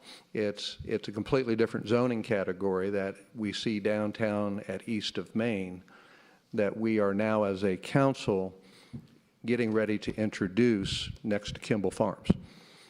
And that's where my struggle's been. It's not that it's not a beautiful project. Maybe a beautiful project right around the corner from where we're sitting. It's an interesting slippery slope at Kimball and North Point to take RD8 and then reduce it down to 30-foot wide lots and put 90 homes in there rather than, say, 70 or 65 or whatever it would have yielded otherwise. So I just, wanted to let you know in fairness, I appreciate the work that's been put into it by staff and by Empire and their willingness to work with council and staff to try to get it here, but that's where I've struggled with this. So. Any other? Councilman Merkel. Along with others up here, Donald and Mr. Mayor, we've seen this thing, since I moved to Alpharetta, Ralph Edwards has been trying to sell that corner, and that's 27 years now.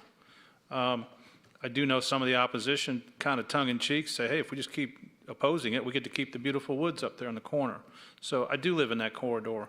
It is a residential corridor with a school and a church and a few commercial pieces just across the street where Royal Oak starts and moves forward north up North Point Parkway. So to me, it's always been a good fit for residential. I've attended multiple meetings over the years with these different projects with neighbors, my own neighbors, people in Kimball Farms, and it didn't take long to discuss what the options were. Kathy mentioned it when she came up here tonight. Put a 5-story office building in there, and all they got to do is get approval for what color it is. We went to great lengths. Bob Regas led the charge working with Fulton County to get that easement off of Rock Mill. We listened to the people up and down that corridor that said, man, I don't even want to right turn in and right out on there. And again, Kathy mentioned that the property owner has some rights to do that. It'd probably be a little bit of a fight because I think public safety has deemed that since that was given that it would have changed. But still, nevertheless, I've watched this thing evolve. We had a plan in front of us for 65 homes that was greatly pushed back on. At a time I was at a loss as to why it was being pushed back on so hard. And to me, it was just people were not educated enough or they were just stubborn about it. So I respect the people in Kimball Farms. Again, I live right down the street. I drive that corner 4, 6, 8 times a day. I think it'll be a great addition considering what could go there and looking at the long-term effects of that corridor as a residential piece. I think we accomplished great things by solidifying that end cap at that end for residential, and it'd be a great use. So I strongly support this. Any other discussion? All those in favor of the motion? That was to approve MP-21-07/CLUP-21-04/Z-21-09/V-21-23 KB 400 Partners Empire Communities with the conditions as read by Mayor Pro Tem Mitchell. All those in favor vote yes, otherwise vote accordingly. And it does pass 4-2.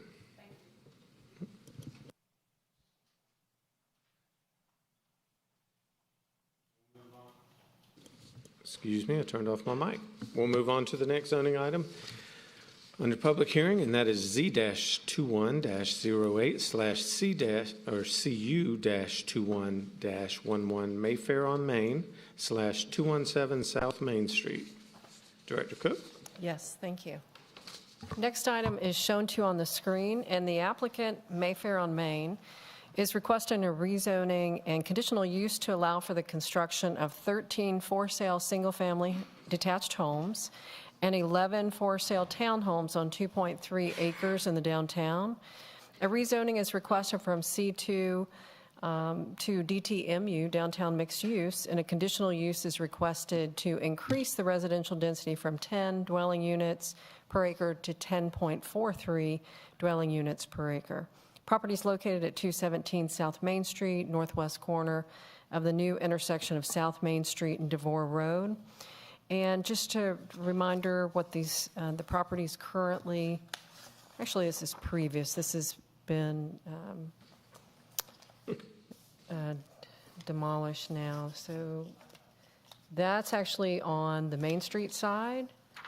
And then on the Roswell Street side, so there was a dance center on the Roswell Street side. And I'll put the new site plan up here.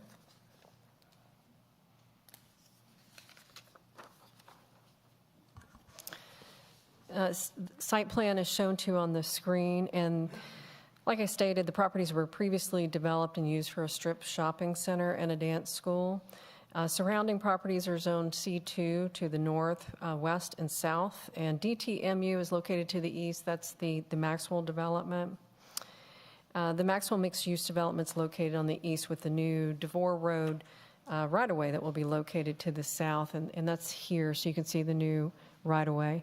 And then, of course, they're showing access from Roswell Street, so there won't be any access from South Main Street. And you can see from the site plan they have a detached product, as well as internally they have the townhome product. So a mix of attached and detached. The density of 10.43 dwelling units per acre is on the high end of densities that have been approved in the downtown, but it's very similar to what was approved across the street at the Maxwell at 10.7 dwelling units per acre, and their request at 10.43.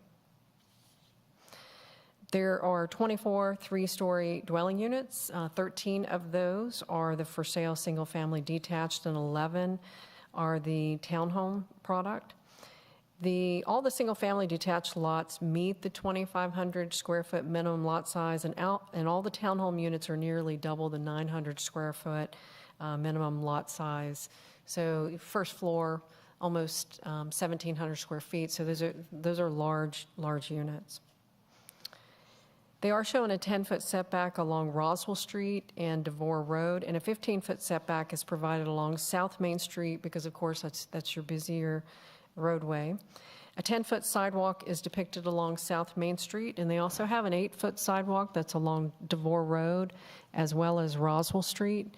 And I'll show you the connection from the Maxwell across the street, how that's going to tie in. Of course, there's the road project right now with the realignment of DeVore.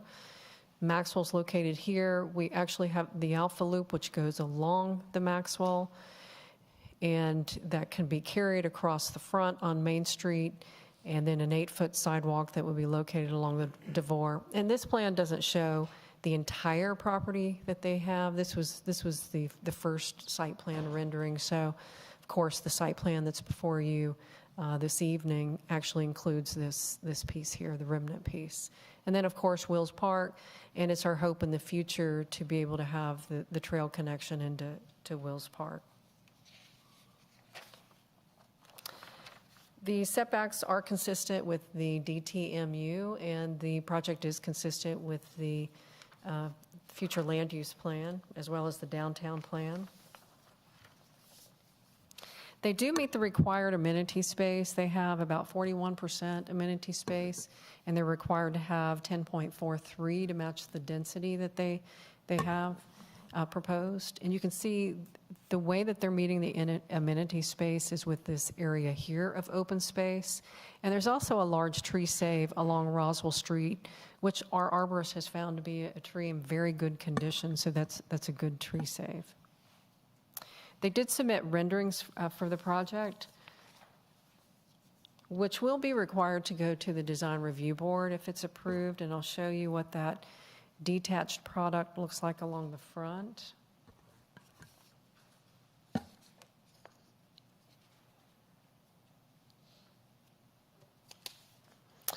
And then here's a rendering of the internal, the townhome product that's along the amenity area that's internal to the site.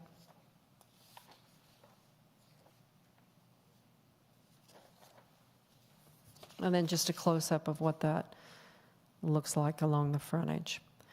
So all of the elevations were given to our architect that helps us with downtown architecture. He did come back with a few comments, and of course, if it's approved, those comments would go to the Design Review Board for their final approval on the elevations.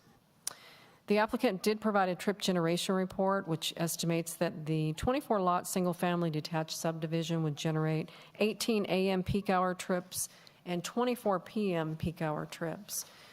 We also looked at the increase to school, and the school board, the Fulton County Schools came back with a figure that this particular development could generate anywhere from 0 to 14 school-aged children as a result of the approval. We did take this item to the Planning Commission on November the 4th. Staff recommended approval subject to 20 conditions. There were no public comments. After discussion, Planning Commission did recommend approval subject to staff's recommended conditions, and they did have some changes in red, which I'll talk about one of those. So the recommendation from the Planning Commission is to approve with the following conditions. 1, approximately 2.3 acres shall be zoned DTMU and developed substantially similar to the site plan prepared by Paradigm dated 10/13/2021, except for modifications required to comply with the conditions below. 2, addresses the architecture. And then 3, staff had recommended on 3 that density shall not exceed 10.43 dwelling units per acre and shall be limited to 13 single-family detached homes and 11 townhome units, as depicted on the site plan prepared by Paradigm dated 10/13/2021. The applicant asked the Planning Commission at that meeting to make some modifications in order to allow in the future that if they wanted to do more townhomes, that they could switch some of the detached to townhomes. That was not a staff recommendation, and I think that they'll address that condition when they come to speak. 4, the building height shall be limited to no more than 3 stories with rooftop deck and no more than 44 feet as depicted on the submitted renderings. 5 deals with the lots having defined courtyards. 6, developer shall dedicate 10 feet of right-of-way along Roswell Street and shall improve the streetscape as follows. Minimum 4-foot planter planted with street trees, 8-foot concrete sidewalk, and decorative pedestrian lighting with final approval by staff. In lieu of tree grates, the soil area around street trees shall be planted with evergreen ornamental grasses, ground covers, and shrubs. 7 is the development of Devore Road and the sidewalk requirements and landscape. 8, new internal streets shall be constructed as depicted on the site plan prepared by Paradigm dated 10/13/2021 with final approval by staff. 9 deals with the landscape strips along South Main Street. 10, the project entrance shall include a decorative paver apron, landscaping, and low wall. 11, with the amenity area requirements. 12, creeping vines shall be planted to cover retaining walls and low walls as approved by staff. 13, the tree save requirements. And then on 14, this was a previous condition when we had a different site plan that didn't include this property to the south. So actually on 14, I recommend that just say 5-foot landscape strips along the north property lines, since they now include the property that will front Devore. 15, fences and walls visible from the public right-of-way shall be decorative as approved by staff. Unfinished wood fences and decks shall not be visible from the street. And 16, HVAC and the visibility. 17, fire access shall meet IFC 2018 Appendix D and fire hydrants. 18 deals with the stormwater requirements. 19, garbage pickup shall be from within the development. And 20, no more than 10% of the residential units shall be permitted to be rented, as recorded in the HOA's declarations and covenants. And that concludes staff recommendation. If you have any questions, I'll be glad to try to answer those. Do we have any questions for staff on this item? Kathy, I just have one question. Sure. Where that condition was changed Yes. for the townhomes, Have we ever done that? I mean, typically, we would kind of make it reliant upon the site plan that we've been presented. What would that look like? Correct. And staff did not support a change prior to going to the Planning Commission because we wanted to make sure that we condition the plan that's before the council or the Planning Commission at that time so that there's not changes after. The applicant did say that they were concerned about the GDOT right-of-way and the needs along South Main Street, which may change, and they would have to change the detached to a townhome. I explained to them after the Planning Commission meeting that that's just something that would go back to council as a change to condition if that happened. But it was hard to support that without knowing what that change would be. I agree. Okay. I just wanted to clarify because that's not something I remember hearing about or seeing before. And they did tell me today, I think that they're going to propose a change to number 3 that's back to the staff original recommendation. Okay. And I'll be glad to discuss that when they come forward. I just wanted to ask your opinion because I've seen a lot of these and I don't remember us saying up front we don't really hold you to what we've approved here. Any other questions from council at this time? Thank you, Kathy. Thank you. Would the applicant like to come forward? Seeing none?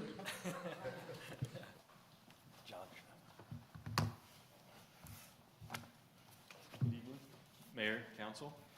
My name is John Boniface, 26 Milton Avenue. Pleasure to be here tonight. Our request, as Kathy mentioned, is to rezone from C2 to DTMU to align with future land use plan, city's vision, what's happening at Maxwell, that we're trying to draw south from downtown. Our goal is to create a marquee anchor and western pillar to that new gateway to downtown. And just to speak to the development process, over the past 4 years, we've been trying to figure out what is the highest and best use for this parcel. And it's continued to evolve as we assembled the dance studio, as we've recently been able to assemble the remnant parcel, and now the site plan that we are able to present. We're very excited. There's been countless hours working with staff, you all, our design team, and all the iterations what we have here today is, I think, unanimously agreed upon the best plan that we've had, and we're excited about it. We're proud of it. You've seen the architectural images of what now is going to welcome in people as they come into that gateway. The 4 major concerns that we heard from council, from staff, from the community, we believe we've addressed here, and I'll speak to each one of those. The gateway to downtown we led with. The remnant piece, what was it going to look like? With some of the other presentations that we've come forward with, there was always that question mark of what is that piece going to look like? Is that going to be a beautiful connection point from the Alpha Loop to Wills Park? Is it going to tie Wills Park as a downtown park like the city's vision? So with the assemblage of that, we believe we've addressed that in a really powerful way. The tree save that came as a staff recommendation and absolutely adds a great feature to the project, a great space there, and the ability to save another incredible tree in downtown. We're proud to be able to do that. Ultimately, density was probably the largest concern. So we've been able to now come, the one variance is just simply a 4% variance above the 10 units per acre that the DTMU includes. So within what is currently delivered and approved at Maxwell, so we feel we uniformly continue what started there very successfully. Some additional wins just to highlight. The green space requirement of 10%. Our previous plan was able to have 30%. This plan actually has 41% green space. So on a fairly small property, we've really been able to incorporate some great natural space for these residents. To eliminate the curb cut on Highway 9 just creates a beautiful gateway and thoroughfare as you're coming through and entering the city. Also just eliminating what else could be there from the existing C2 allows a drive-through, moving away from some of the things that have been there towards what the city's vision is. So we believe that that's in compliance with what the community and the city wants to be here. And then what we've heard from Morgan and from some of you of what Wills Park wants to be, what you desire and envision for Wills Park, tying the community to there where it's a walkable downtown park. We're very excited to be able to tie not only our interest in Maxwell and up through the Alpha Loop, but also to provide that to these residents as well. The red lines I'd like to address next. I think there was some significant confusion at Planning Commission from what we were able to review with each one of you. We want you to know that detached product along Devore, detached product along Main Street, like we reviewed with you, we've revised the red lines, and I don't know if they've been able to be distributed to you. We have hard copies here if you'd like to look at it, but revise that language. Were they distributed? Michael, we have them. Yeah, we can pass them out here. So the only thing that we've adjusted there is removing the count of the specific detached or townhome, to say 11 or 13, to just say there's going to be 24 units, and of those units, it'll be whatever combination makes sense, but there will be detached along Devore, and there will be detached along Main Street uniformly. So just wanted to clear that up because I feel like that was just a confusion point in the last meeting.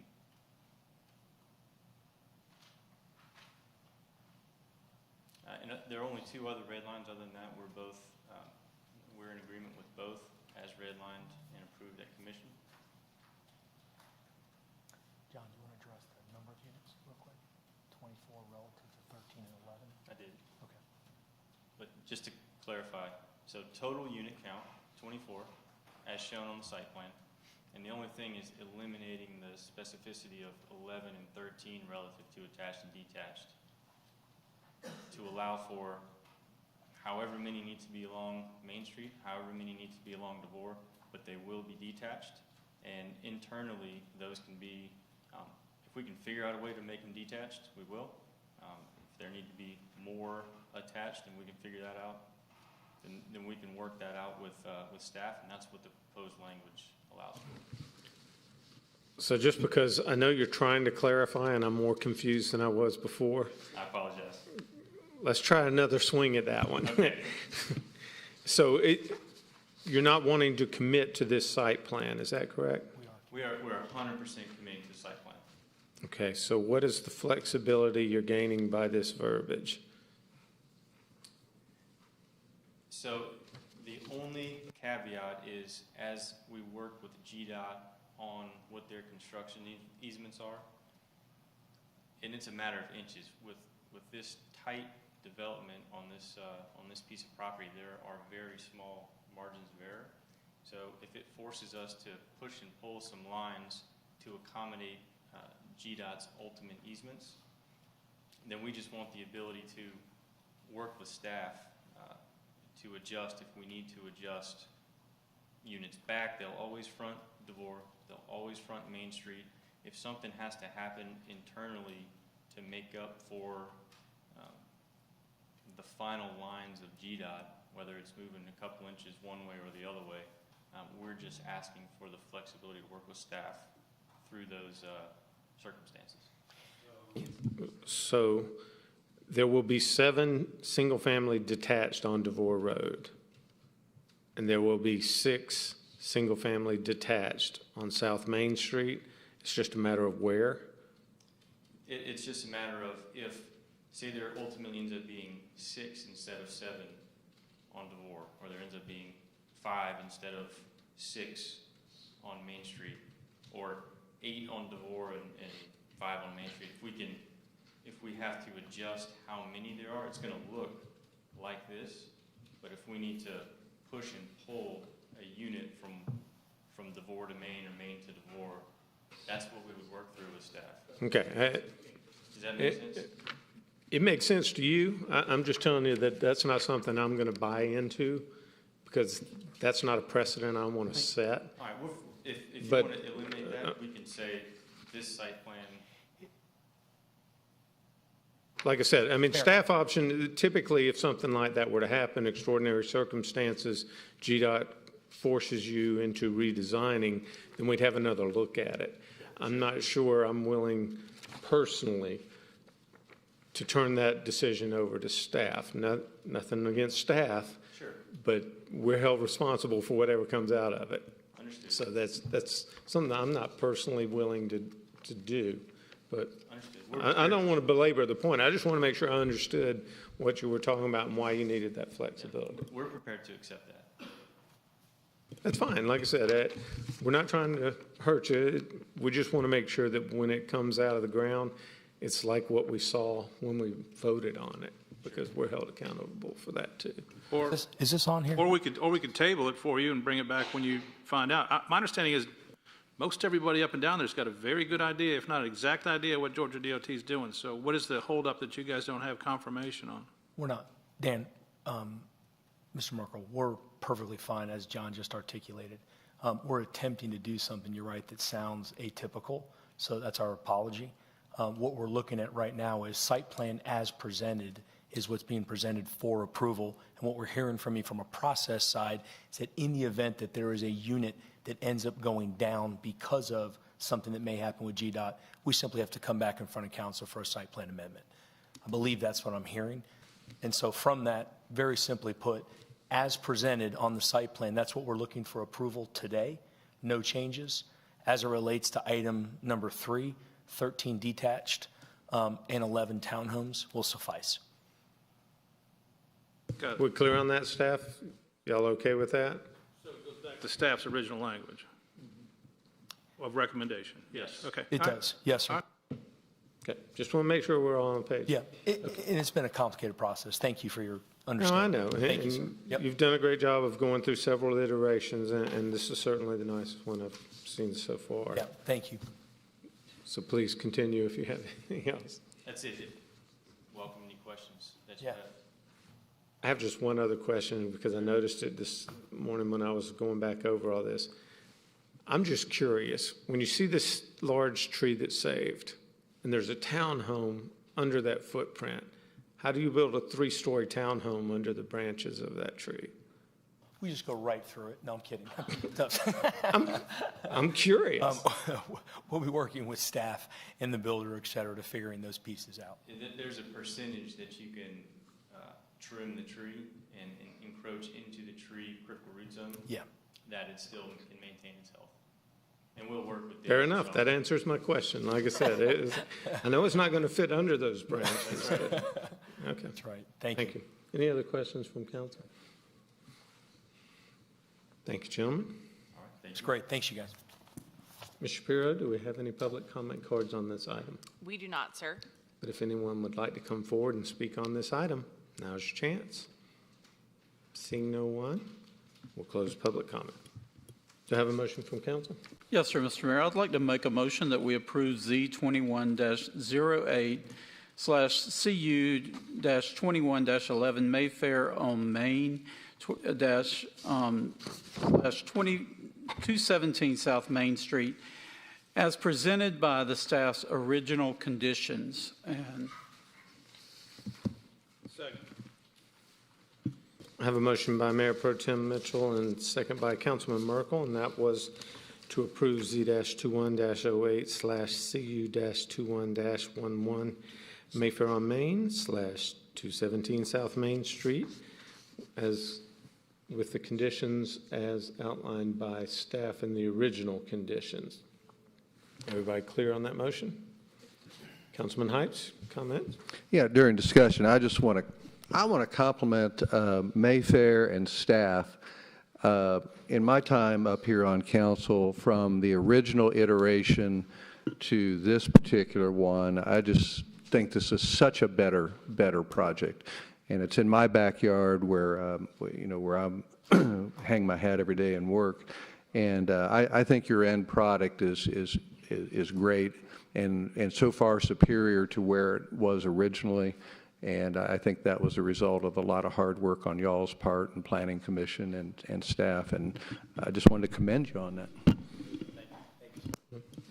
Mayor Pro Tem And Mitchell. I would echo Councilman Hype's comments there as well. And the tree save area, I think, is a big add, and also the amenity space, especially as we put the Alpha Loop around that development leading into the park. That's just a real plus. So I wish you well with this, and as you go back to the staff's conditions, they're always willing to work with our developers and bring it back to staff and or to council as needed. So I don't think that will be a problem, but I wish you well on it as we move forward.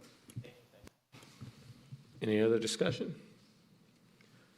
Well, I would just say thank you, gentlemen. I appreciate the way you've worked with staff to get this right, and I believe you have gotten it right. Wish you the best of luck. Be curious to see if this serves as a catalyst for Roswell Street a little further down the way. That being said, all those in favor of the motion to approve, please vote yes. Otherwise, vote no. And it does pass unanimously. Congratulations.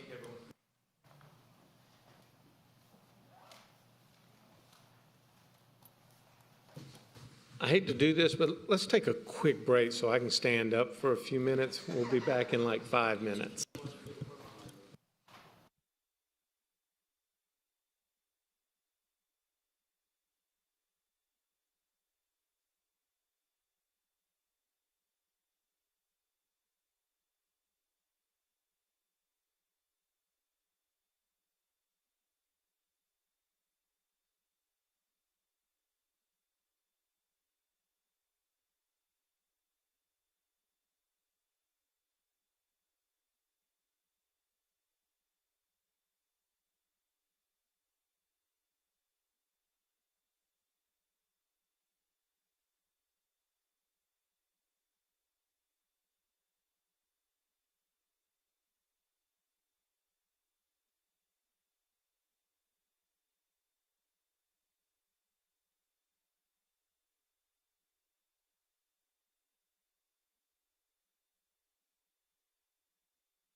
Councilmember Burnett?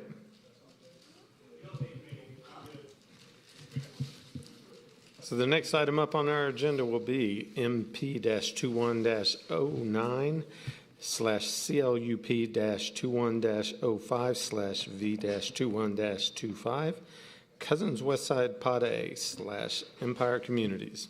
Mr. Woodman, you have the floor.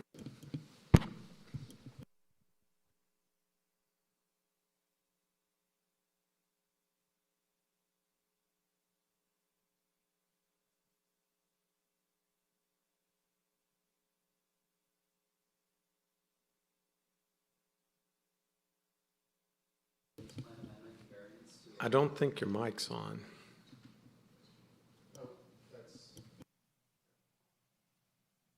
Sorry to interrupt you, but I don't think anybody could hear you except us that are close to you. Okay. The item before you is a master plan amendment, conditional use, comprehensive land use plan amendment and variance to allow for the construction of 58 townhome units on 7.35 acres in the North Point overlay. The density proposed is 7.89 dwelling units per acre. And the property is shown on the location map. It is located at 3000 Hembry Road. It's at the northeast corner of Hembry Road and Morrison Parkway. Master plan amendment is requested to the Cousins Westside Master Plan Pod A to add dwelling for sale attached to the list of permitted uses. Comprehensive land use plan amendment requested from business, manufacturing, warehousing, light industrial to high density residential.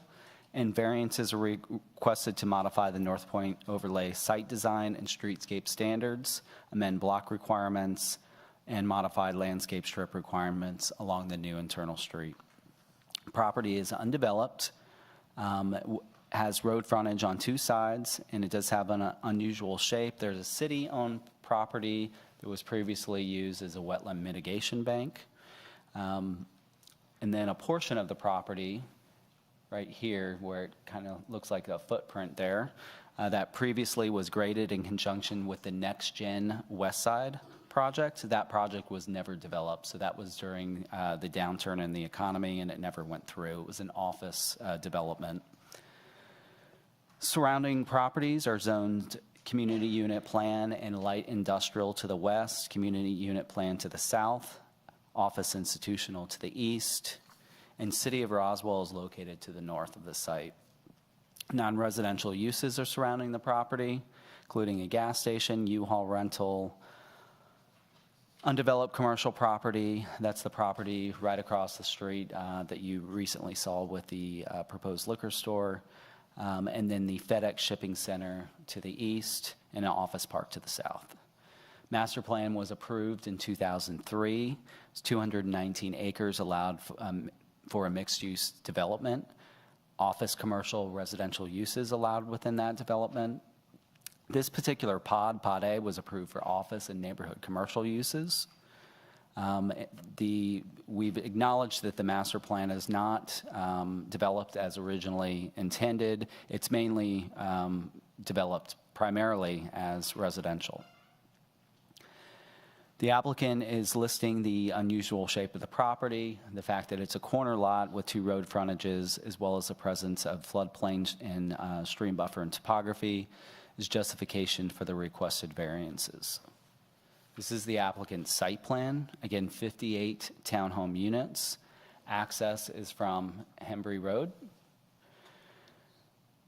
The lots are internally oriented within the development, so they're not, with the exception of these townhomes that face Morrison Parkway, they're not oriented to the street. The site does sit significantly lower than the road.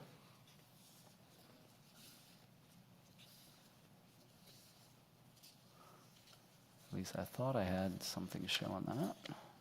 Oh, there we go. So it sits lower than the road. So what the applicant has done is they've actually added porch on the second story to give the presence from the road since it sits lower. The footprints are 22 by 38 for the townhome units. Some of the units are rear loaded and some are front entry. And the new internal street and alleys will be private. There's a 50-foot natural buffer along the north end of the property adjacent to City of Roswell property. 12-foot sidewalks are depicted along both Morrison as well as Hembury. The new internal streets have a 5-foot sidewalk on one side of the street. Parking regulations in the North Point overlay require 139 parking spaces for the 58 units. Each unit actually have 2 spaces in a garage as well as 2 spaces in a driveway for a total of 232. And there's additional 8 guest spaces. There is a condition, I'll highlight that when we get to it. We were concerned with that these are 3-bedroom units. And so we did ask the applicant to look into providing additional guest spaces. And the applicant has provided a site plan showing that they can accomplish additional 6 guest spaces over the 8 that are currently shown on this plan. And I'll show that to you. The overlay requires 15% open space or 1.1 acres. The applicant site plan showing 2.86 for a total of 39% open space. At the corner here, they are also proposing similar eco-district monument concepts, the pine cone, as well as the eco-district gabion basket wall feature.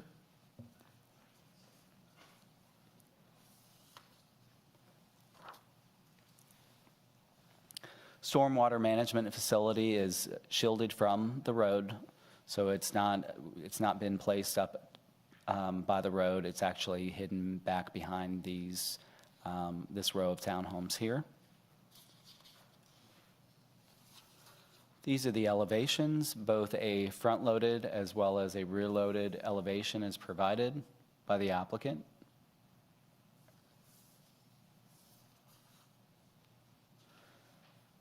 And this is actually the site plan where they showed that they could accomplish an additional 6 on-street parking spaces. There's 2 here, 2 in this location, and 2 in this location. The applicant is proposing 11 eco-district points where 7 are required. And this was shown to the community at the October 13th Community Zoning Information Meeting. There were no public comments. Staff looked at the various review criteria and found that the proposal is consistent with comprehensive plan policies in the North Point overlay to promote walkability and allow for a mix of uses. Proposal should not adversely impact the natural environment, and the residential use would produce significantly fewer residential trips. As a reminder, it was previously approved for office development on the site. With respect to the variances, the property does have an unusual shape. We do acknowledge that there's multiple road frontages as well as the city's property that kind of separates portions of the property. So we do believe that there are some hardships existing on the property. One thing I did mention within the open space on the development, they have a dog park here that would be meant for the residents of this development.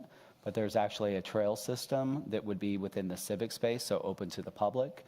The trail would connect along the north end of the property and then connect down to Morrison Parkway. We liked this connection because this is adjacent to the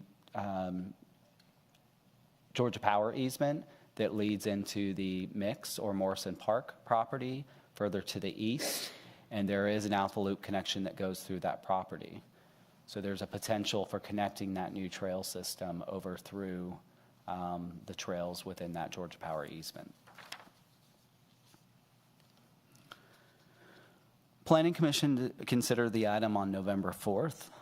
Staff recommended approval subject to 25 conditions. There were no public comments at the Planning Commission. And Planning Commission unanimously recommended approval subject to the staff conditions, and they did accept some of the applicant's changes. They only accepted the changes that staff was in agreement with.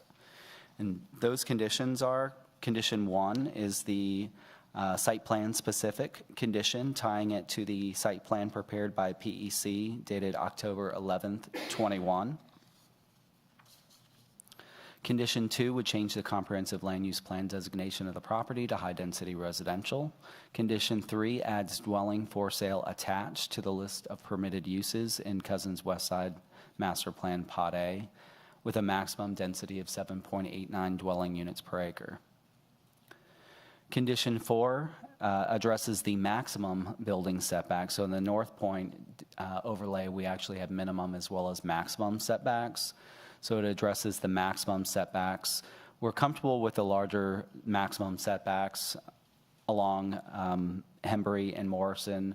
The frontage is very limited along Morrison, and along Hembury, because we do have a future road concept for expansion of Hembury, and Eric is available to discuss that if you have any questions. That will ensure that we have sufficient right-of-way if necessary. Condition 5 ties to the architecture and materials that I've shown you, labeled Exhibit A. Condition 6 ties it to the eco-district measures outlined in the applicant's letter of intent. Condition 7 addresses the minimum 5,000 square foot civic space at the corner of Hembury and Morrison Parkway.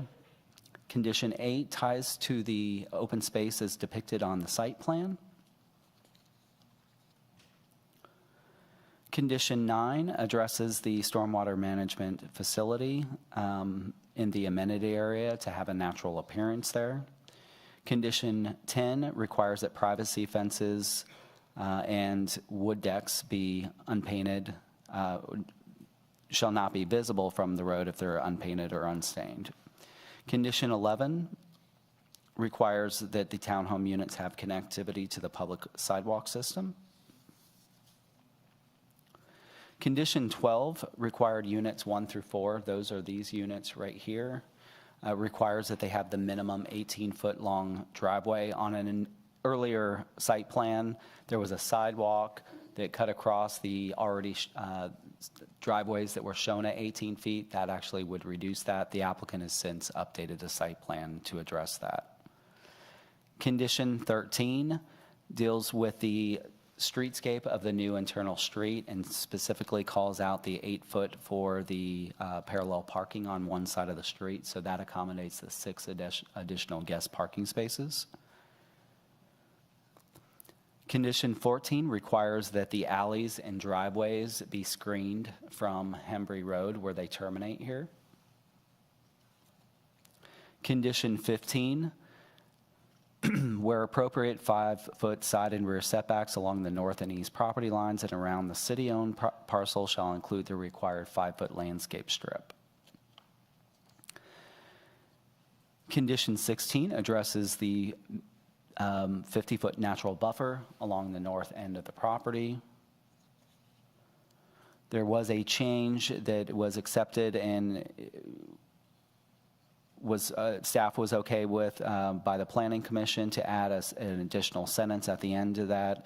If due to the cross-jurisdictional demands or because of construction of the trail crossing, the buffer is disturbed, it will be replanted to buffer standards. So that's addressing that trail that goes through that natural buffer.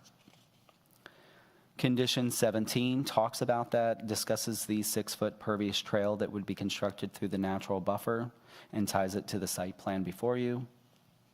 It also requires elevated trail sections where they're crossing stream buffer or wetlands. And of course, all of the open space being maintained by the HOA. Old condition 18 was stricken by Planning Commission. That was supported by staff. Condition 19, developer shall provide a center left turn lane on Hembury Road at the project entrance as approved by staff.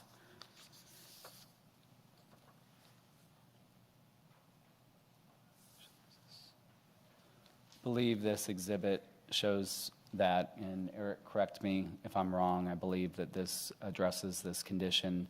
There's a requirement that Eric asked for a center left turn lane into the development.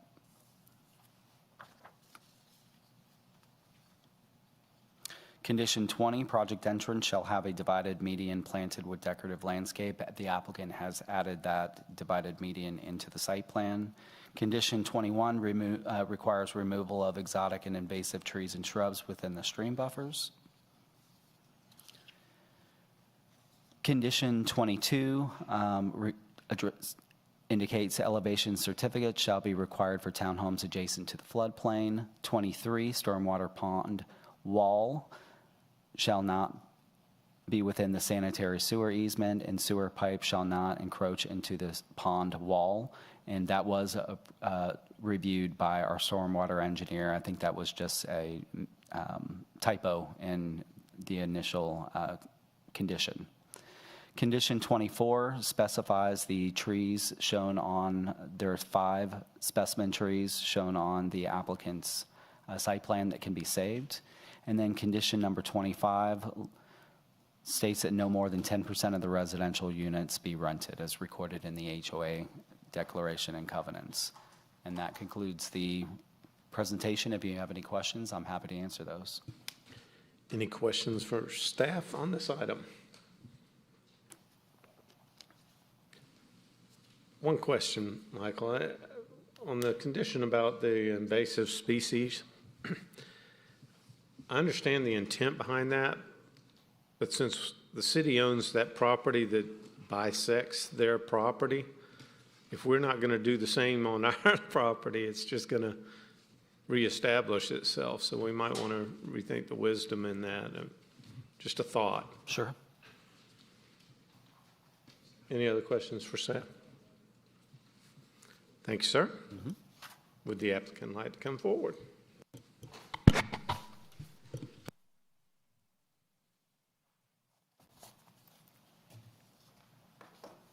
I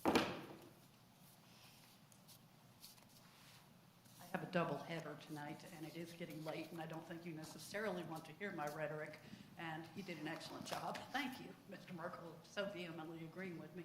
He did an excellent job of explaining this application. So the only question I really have is this. 13, as I heard Mike read it, had 8 8-foot parallel parking spaces on one side of the entry. This new site plan that we supplied today, oh, it does work. Let me show you. Instead of putting them at the entryway, we would like to scatter these at the ends of the units throughout the project. We'll have the exact same number, if not more, parking spaces than we would have had on the entry street, but they're better scattered and located throughout the community so that they can serve, in fact, a guest purpose a little bit easier than forcing people to park out front. And your point's well taken on the exotic or whatever species. Good point. I don't know how we control it on ours if we're not controlling it on yours. So if you are so inclined to give us some relief on that, that would be appreciated. I think to fix 13, all you need to do is to add at the end, or that we will add additional head-in parking to provide the minimum of 6 additional guest spaces. We actually think we can get 7, and we will if we can, but minimum of 6. Thank you. Any questions from council? Thank you. Ms. Shapiro, do we have any public comment cards on this item? We do not, sir. But if anyone would like to come forward and speak on this matter, now's your chance. Seeing no one, we will close public comment. Before we get to a motion, I'm just curious. Mr. Rogers back there. Director, I have a question for you.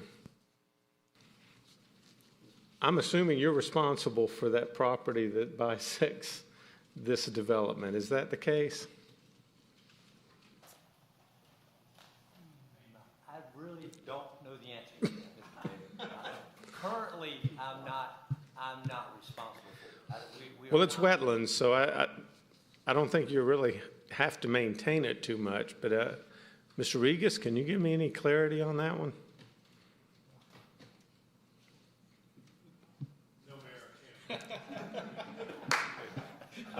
Okay.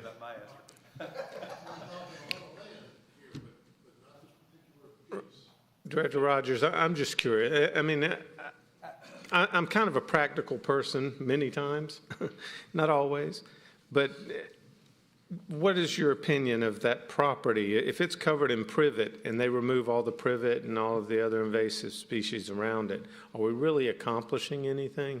Well, first, at Mr. Woodward's request, I went and looked at that piece of property to see if there was any potential for that property. And with the elevation change and given the topography of that property and how difficult it would be to assess it, I really don't see that there's much that we can do with that in the short term. And I would agree with you that if you have an adjoining property and they're not going to control the privet, it's going to be tough to do that. And we have right now no plans to do anything with that property, including not removing any privet. So I would agree with your assessment. That'd be tough to control that. Okay, thanks, sir. That being said, if there's no other questions, I'll call for a motion. Mr. Mayor, excuse me, I'd like to offer a motion to approve item MP-21-09, CLUP-21-05/V-21-25, Hembry Cousins West Side MP/Empire Communities with the following changes. Item number 13, I would add at the end, or add additional head-end parking to gain a minimum of 6 spaces. Ms. Kathy, is that good with you? And then, I don't know how to cut up 21, so I'm just going to remove it. Second. I have a motion by Councilman Merkel and a second by Councilman Burnett with conditions as identified by staff and the changes mentioned by Councilman Merkel. Any discussion? Seeing none. All those in favor of the motion to approve, please vote yes. Otherwise, vote no. And it does pass unanimously. Thank you. Congratulations.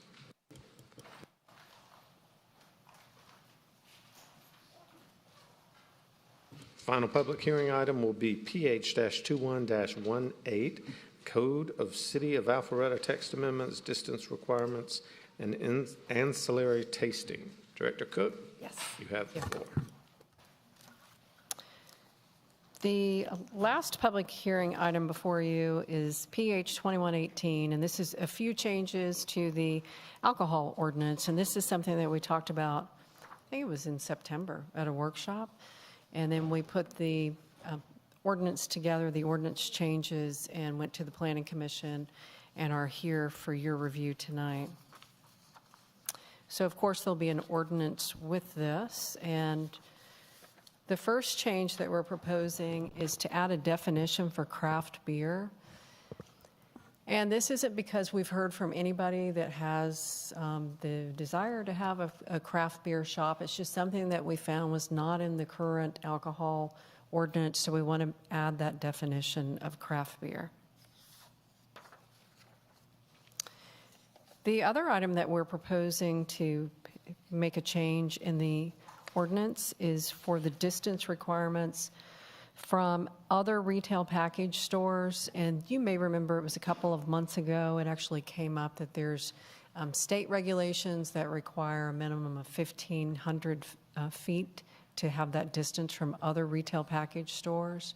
We are proposing a little bit higher at 2,000 for the distance, and that's just to be similar to other distance requirements that we have for other definitions like spas, smoke shops. So we are putting that same distance of 2,000 feet from any other retail package store, so you would have to have that separation.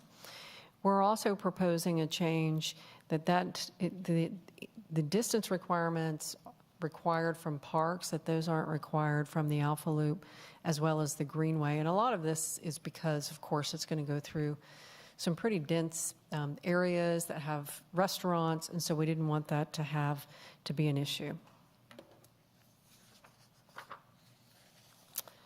And then the last change that we're proposing is actually to the conditions of license for ancillary tasting.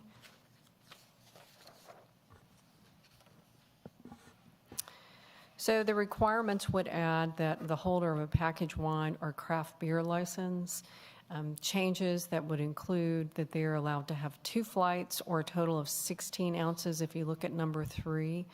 Number 1 and 2 is just adding that definition of craft beer so that we have craft beer or packaged wine bar could be allowed to have these regulations.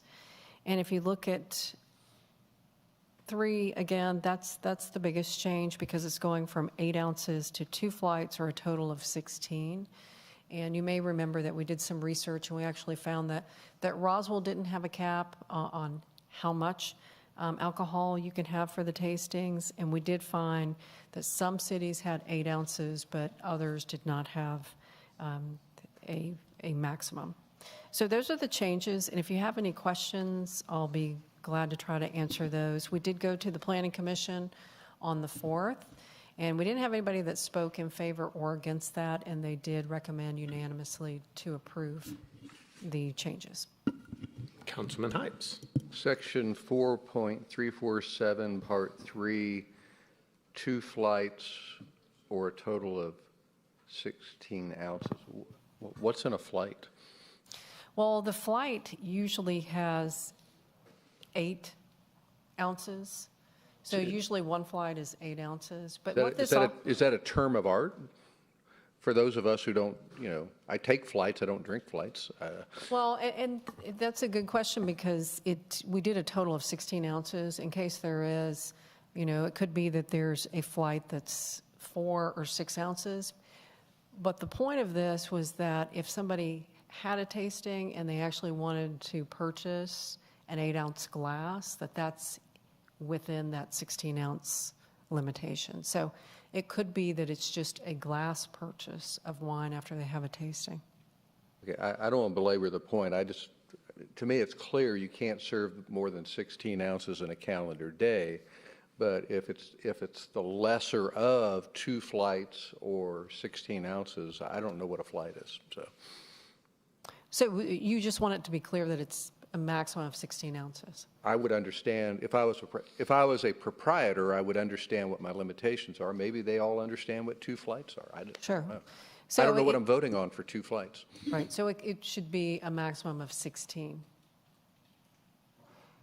I think that sounds clearer. I mean, right. Whether you're a customer or a proprietor, I think it's just easier to sum it up that way. Yeah, and I mean, that's a good point because the whole, the reason for coming forward with the change is if they did have a tasting and they wanted to order a glass. So if we do the maximum of 16, I think it makes it clear.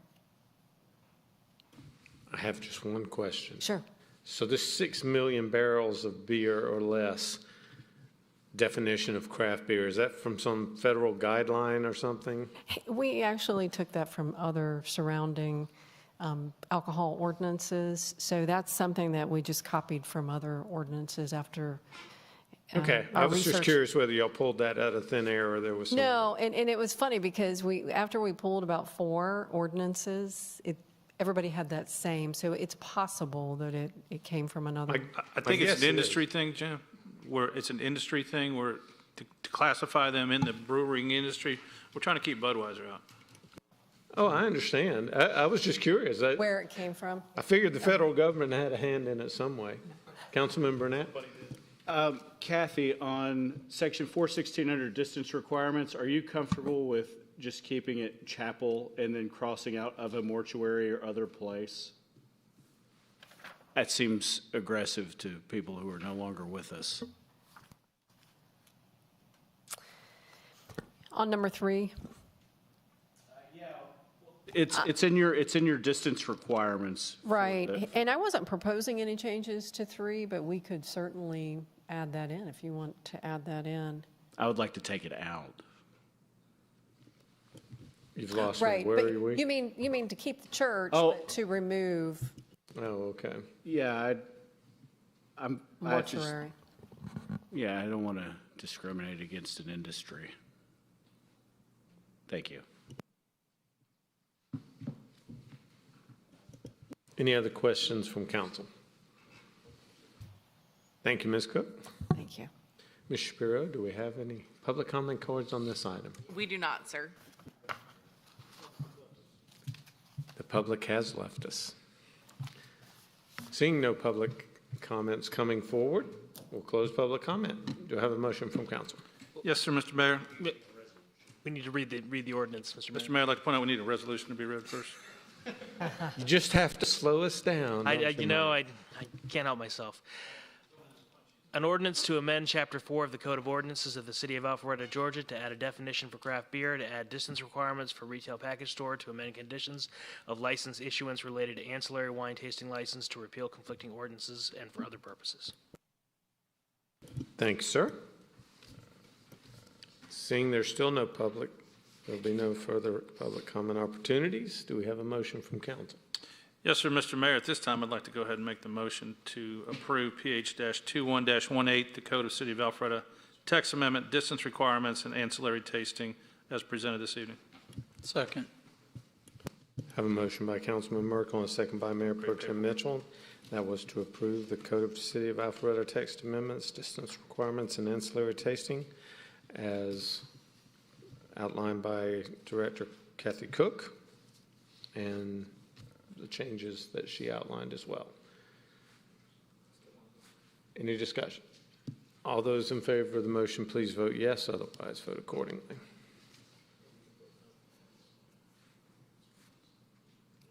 And it does pass. 5-1.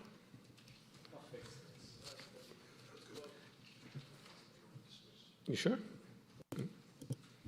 All right, so that will wrap up the public hearing portion of tonight's meeting. There seems to be no old business on my agenda, so we'll move on to the new business. First item under new business is Rucker Road Landscape Finalization, fiscal year 2022. Director Sisevich. Good evening, Mayor and Council. Before your night, is that on now? Yes. Thank you. Before you tonight is the final landscaping of the Rucker Road Corridor project. We were delayed a little bit with some landscape material supplies as well as working with some HOAs as they were finalizing some of their fence plans that they had associated with the project. SEED, which is Soil and Erosion Education, was the contractor for CW Matthews, and they have been listed as a single source to complete the project. So we're asking for $191,212.65 to complete Rucker Road. Any questions from council? Great job, Pete. Let's wrap that sucker up. Ms. Shapiro, do we have any public comment cards? We do not, sir. Okay. Do I have a motion from council?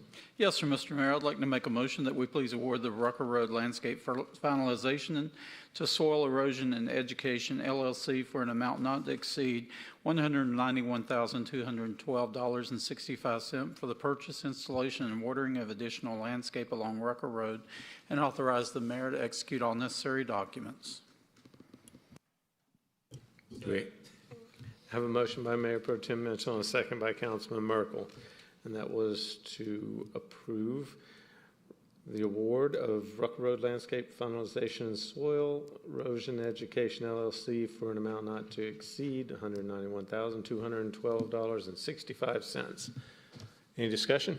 Just one quick comment. I want to thank Pete and your entire crew, and also Will Eberly. His genius in landscape selection just shows itself on Rucker Road, and also Haynes Bridge, especially during the fall. I think we have one of the most beautiful streets, and a lot of that is due to the selection that Will has made for us. So please convey our thanks to him for working hard on all that. Thank you. All those in favor of the motion, please vote yes. Otherwise, vote no.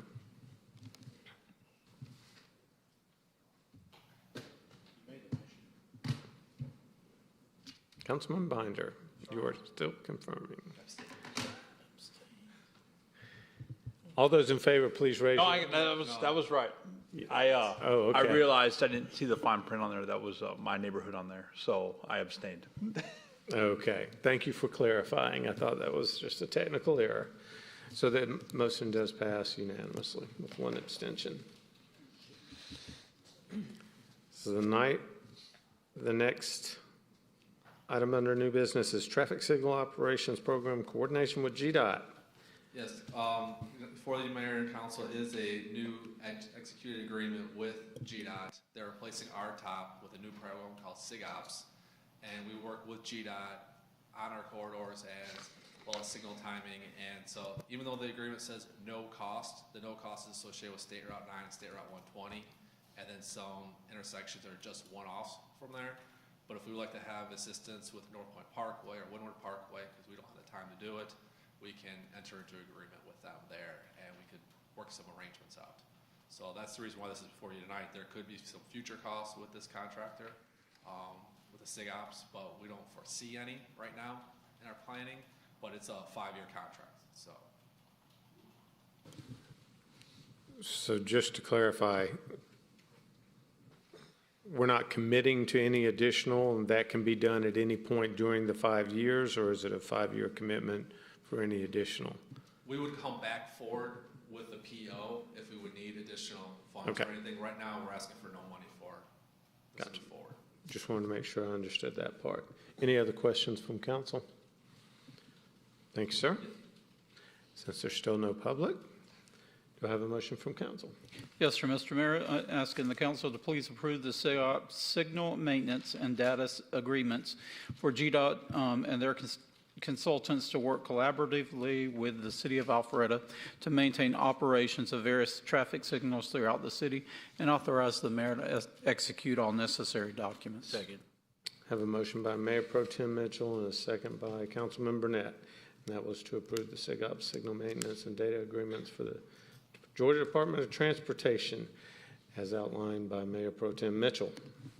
Any discussion? All those in favor, please vote yes. Otherwise, vote no. And it does pass unanimously. Thank you, Mayor and Council. Thank you, Pete. We appreciate it. Next item under new business is Recreation and Parks Fleet Replacement. Director Rogers. At least we didn't put you at the very end. Don't confuse it. Well, I'm sorry, I didn't hear what you said. You didn't have to wait till the last item. Oh, yes, no, and I was surprised that I wasn't last, because normally I'm dead last. I'm here tonight to ask for replacement of 3 very tired 2008 Ford F-150s with 3 new 2022 F-150s through the state contract with Allen Visual Ford. And this was part of our replacement program that's budgeted as part of the budget, and we're just asking for approval. Any questions from council? Thanks, sir. There's still no public, so I'll entertain a motion. I will entertain a motion, yes. A motion to approve the Recreation Parks fleet replacement as presented tonight by Director Morgan Rogers. Second. Have a motion by Councilman Merkel, second by Councilman Burnett, and that's award the purchase of 3 2022 Ford F-150s under the state of Georgia contract with Allen Vigil Ford in the amount not to exceed $103,470 and authorize the mayor to execute all necessary documents. All those in favor, please vote yes. Otherwise, vote accordingly. And it does pass unanimously. Which will bring us to our final item under new business, and that's an ordinance to amend Chapter 4 Alcoholic Beverages of the Code of City of Alpharetta, Georgia. City Administrator Bob Regas. Mayor and City Council. Attorney Mike Stacy.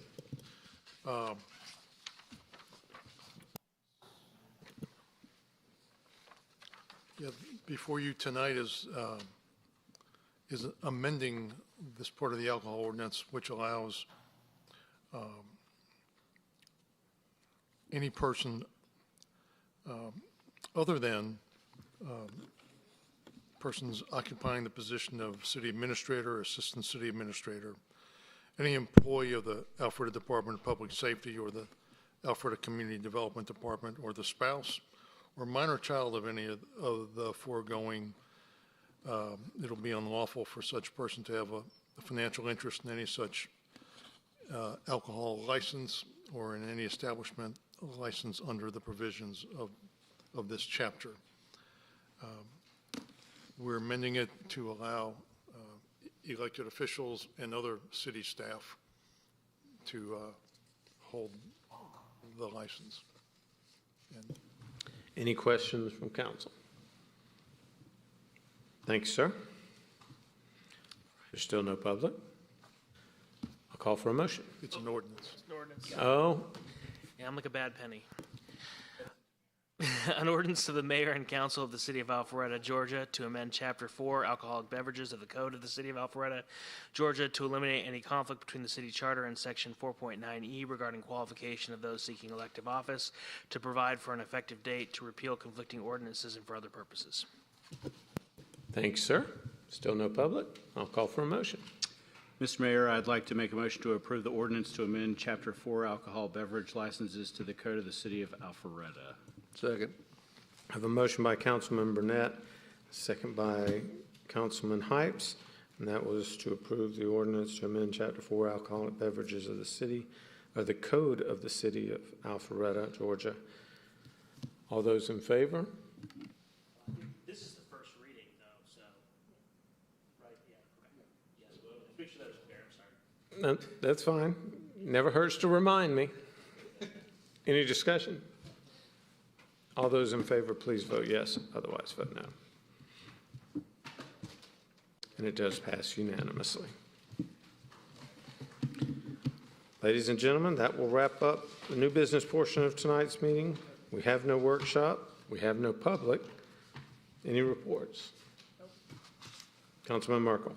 Yes, we were going to pull this due to the late night meeting, but since our Roswell friend decided to leave and not speak, we've got time for a quick reminder that this coming Friday, December 3rd at 6:30, the new 60-foot Evans family Christmas tree will be lit for the first time at Town Green.